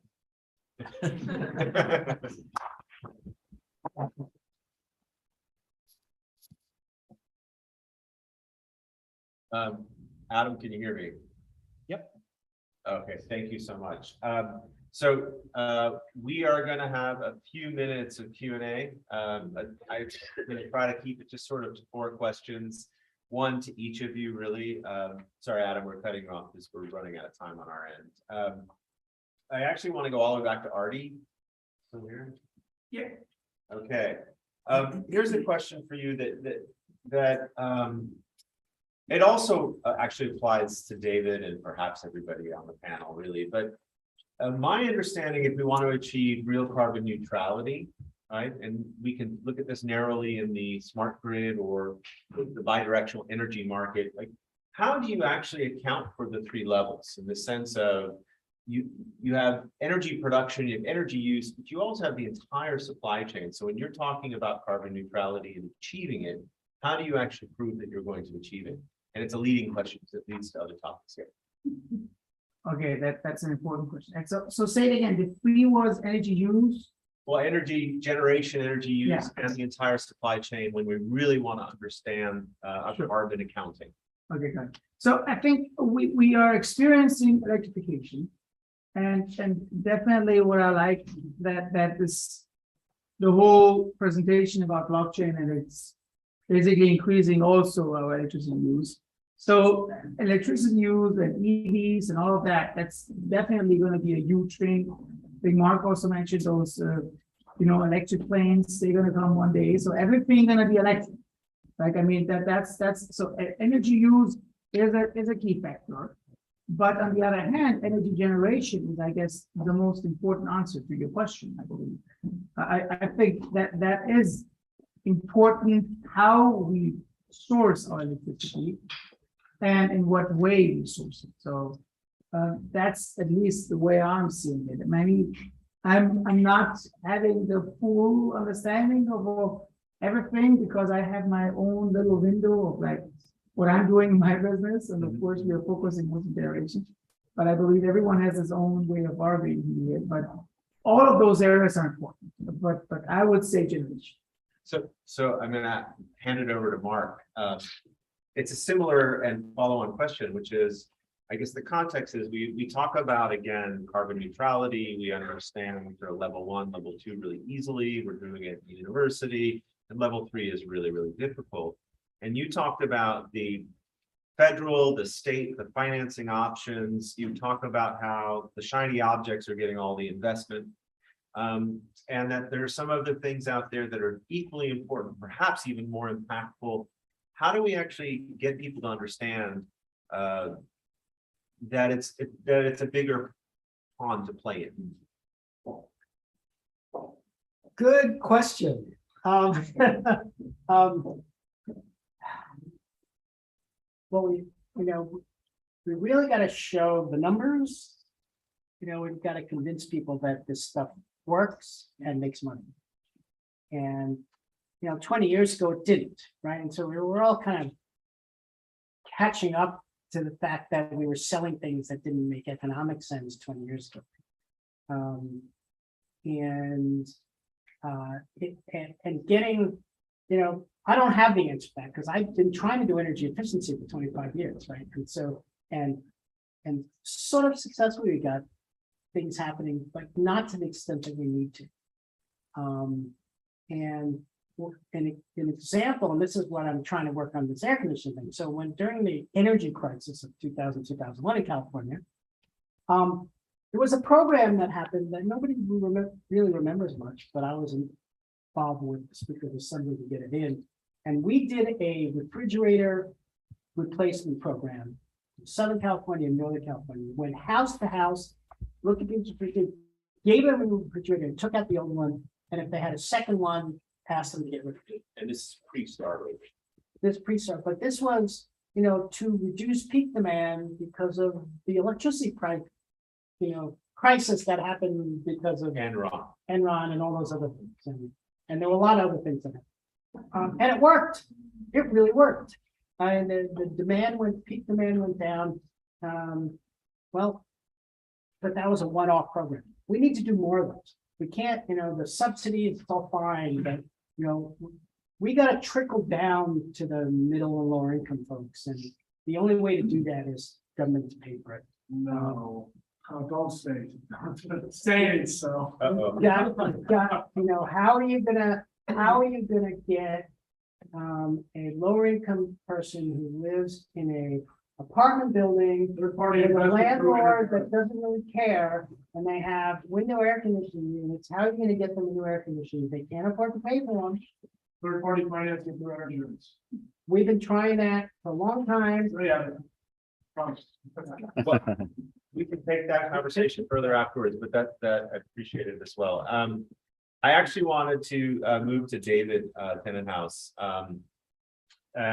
I wanted to thank you for clarifying the energy suck that the blockchains have gained a reputation for. I really appreciated the escalated arms race, and now understand proof of work is really bad. I have to give you credit for that.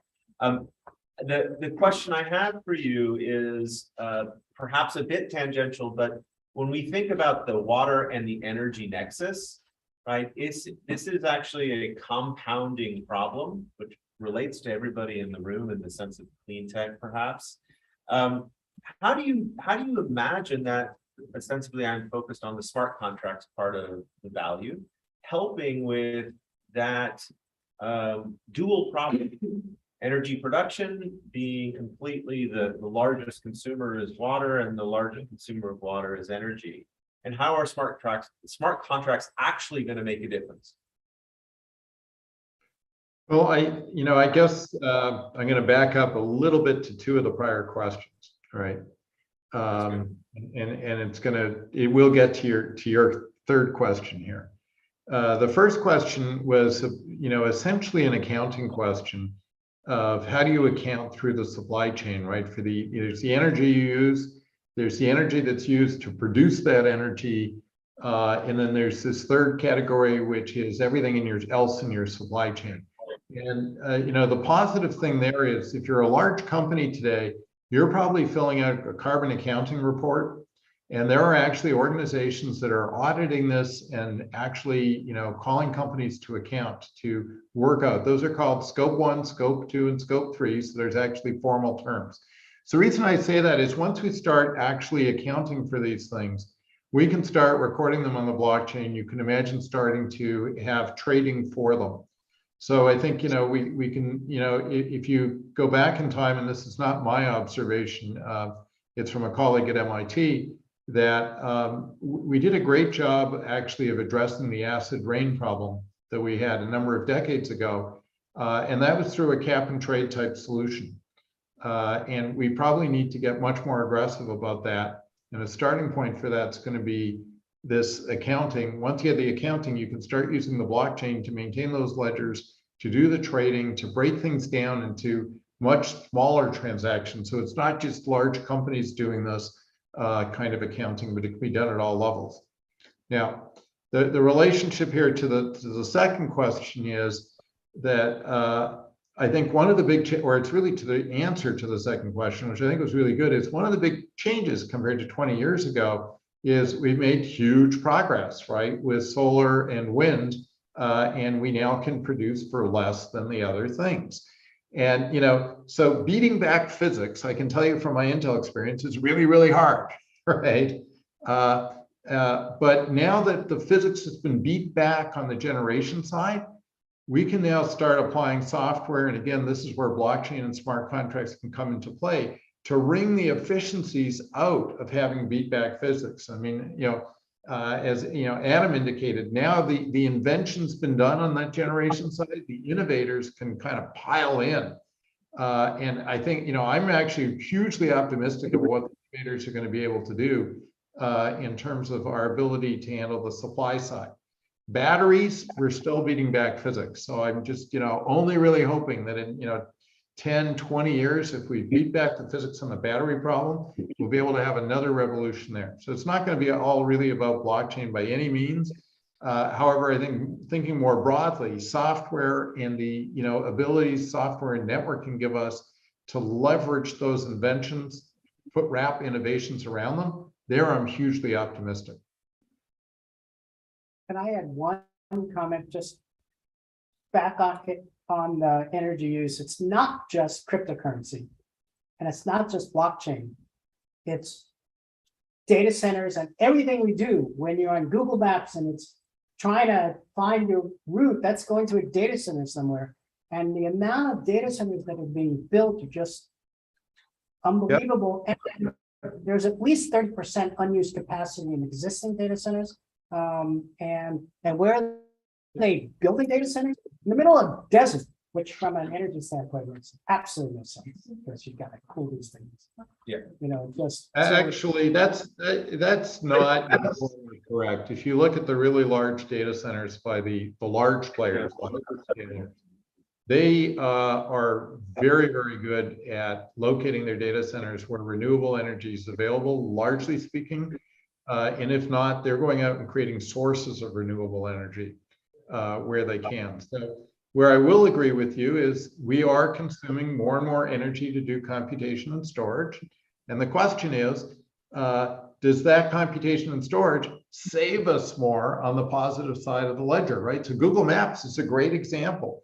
Google Maps is generating enormous savings in terms of people on delivery routes and all sorts of other things, not, you know, getting stuck in traffic, not going through circuitous longer paths. You'll notice that Google is trying to direct people down energy efficient paths now. So it's a great example. Yep, you use a lot of energy for the data center for Google Maps. It's nothing compared to the energy being saved by Google Maps. So yeah, I don't disagree with you. But I will disagree on that. Data centers that are being built by existing renewable energy, which most of them are, doesn't help because somebody else was using that renewable energy before them and now they have to use something else. So some of them are building renewable energy, but there is an overcapacity. Right. I don't want to get into that argument. No, it's absolutely correct, and you should get into it. You get the same argument with blockchain folks that sort of say, well, I'm using renewable energy, and you know where they're displacing somebody else who would use it. But if you look at Google, Microsoft, I think what you'll find is that they've been investing. When I was at Microsoft, we drove power purchase agreements. We had renewable energy to be installed. Google got there before us. They were doing way more of it than we were. So I think what you'd find is, again, for the hyperscalers, this is happening. There are many, many other data centers where it's not.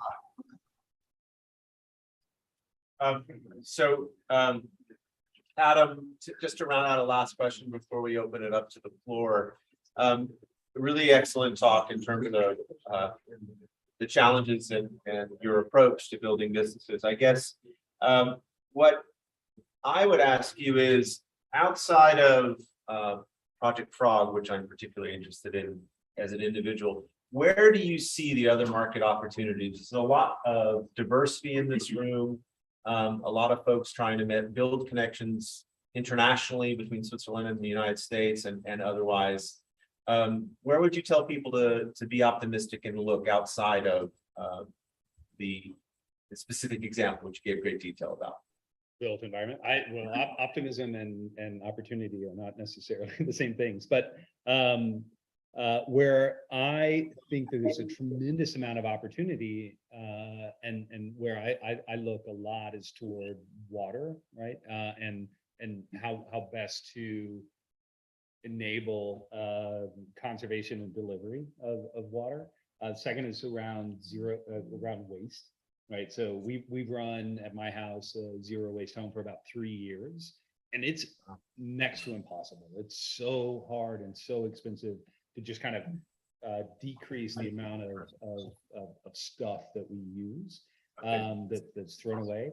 And then kind of the third category is around packaging. Right, I think that that's like my personal holy grail, is to really kind of look at, you know, how do we drastically improve packaging to reduce the carbon footprint of the packaging manufacturing and of the shipping and create more efficient ways to deliver things, right? Because Amazon and Amazon-like companies are not going away. We're going to be getting boxes at our house delivered, you know, ad nauseum.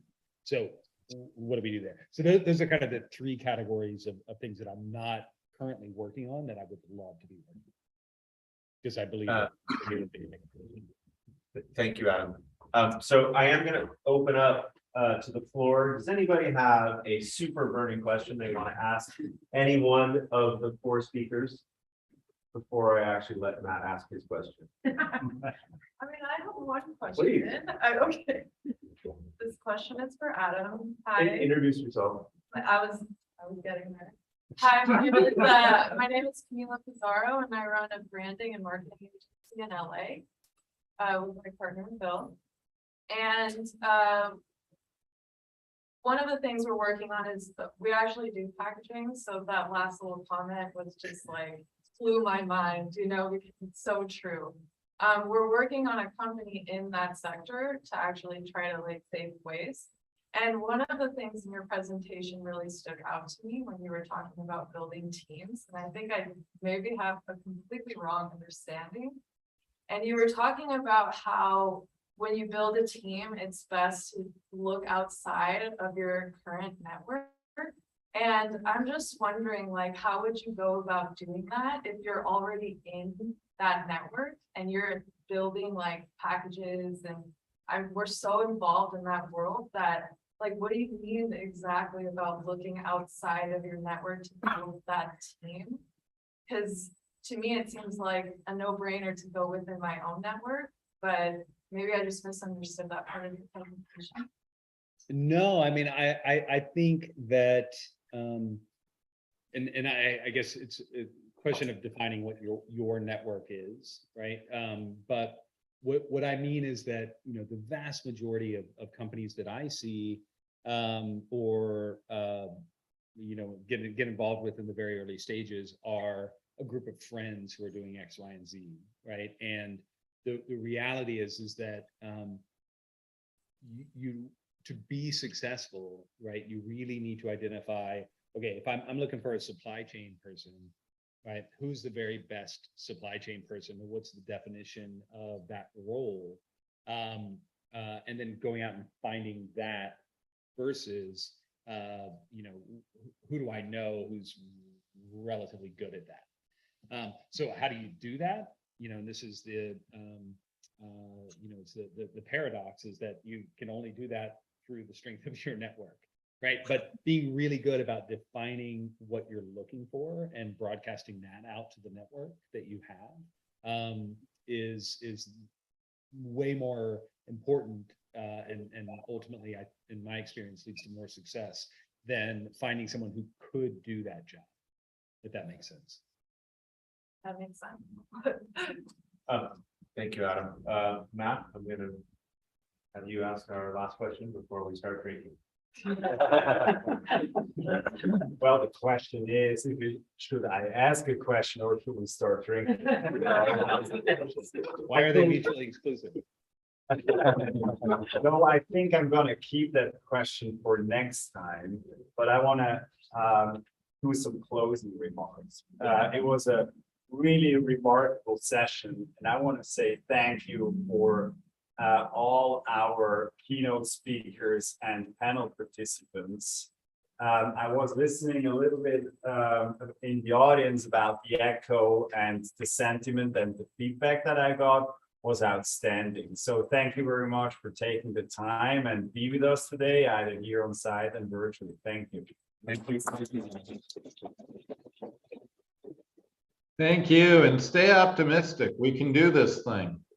We will. Ernst Scott is gonna need your anecdote right there.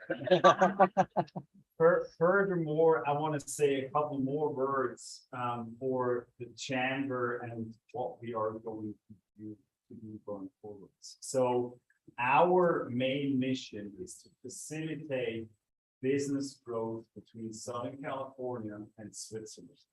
So I don't know to what extent you're already aware of how intense that relationships between the United States and Switzerland are. Switzerland is the 6th largest direct investor into the United States, and the same also in California.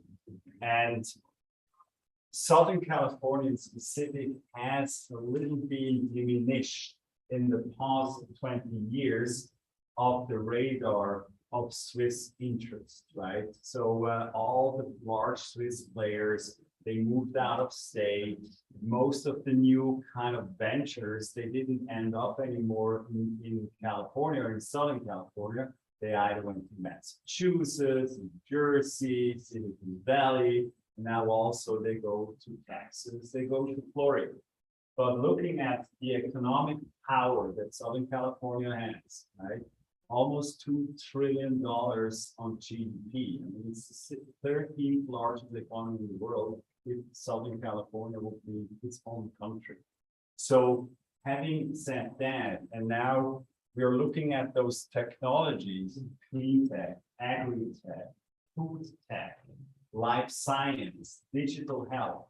These are technologies that will define not only let's say, sustainability of society and the planet as such, but also it will define healthy growth, right? In terms of growth is, we can't deny growth, right? We're kind of, somehow prone to growth, we have to grow, but we need to grow in a more smart and in a more sustainable way. So when we eat more, for example, yeah, we can eat more meat, but then let's do not kill animals anymore and use water resources like, small countries to raise cattle, right? We need to find alternatives. And for example, in food technology, there are many, many technologies coming towards the market. And Switzerland has a lot of innovation, has a lot of IP, has a lot of smart folks that are developing this. The same is in Southern California. Here, society, the people, the economy is prone to make use of those technologies, to look for FDI coming in here and actually drive those specific domains and accelerate that growth going forward. So our intention, mission is to build a hub here to kind of foster that exchange again between Southern California and Switzerland and combine those leading, let's say, platforms like subject matter experts from a technology side, the academics like USC and universities, like the governmental institutions. So because we are running out of time, the deputy director of the state of California actually gave us a video messaging for tonight. Unfortunately, it's with the time we can't play that anymore, but it's going to be available later on in the metaverse, which is actually now working after 2 hours. So thank God for that. So just going forward, that you understand, clean tech is one part of it. We are going to focus on a lot of other domains that are somehow related and correlated to that. So Matt, how does someone like me new to knowing you guys, how do we reach out to you? So, very good question. So I would have said in the metaverse, but now today maybe not. So we do it the old way.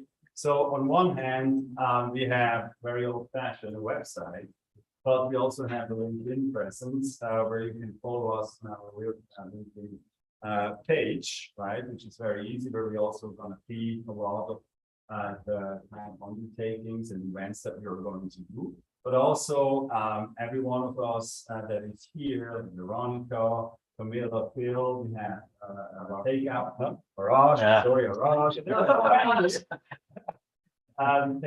Take our contacts, reach out to us. It would be awesome if you guys think, hey, you know what's coming from Switzerland? Money, smart people, good talents, right? Not only cheese and watches, but actually not right.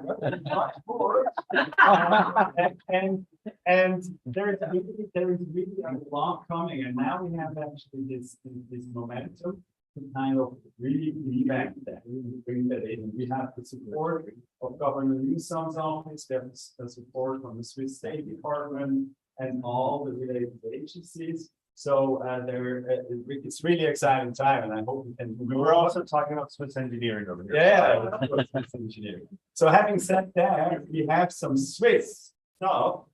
Well, But over Matt, there. for the people online, can we say thanks and let them know? Yeah, absolutely. Absolutely. Can you hear that? Guys, I'm thanking you on behalf of the Swiss Chamber of Commerce of Southern California. You guys were awesome. Your talks were really fantastic. I learned a lot. I really appreciate it. I think everybody in the room does as well. Go have some fun. Thanks, guys. Thank you. Thanks, guys. Really appreciate it. So it's kind of almost what is it, a rule or yeah, a rule of I don't know.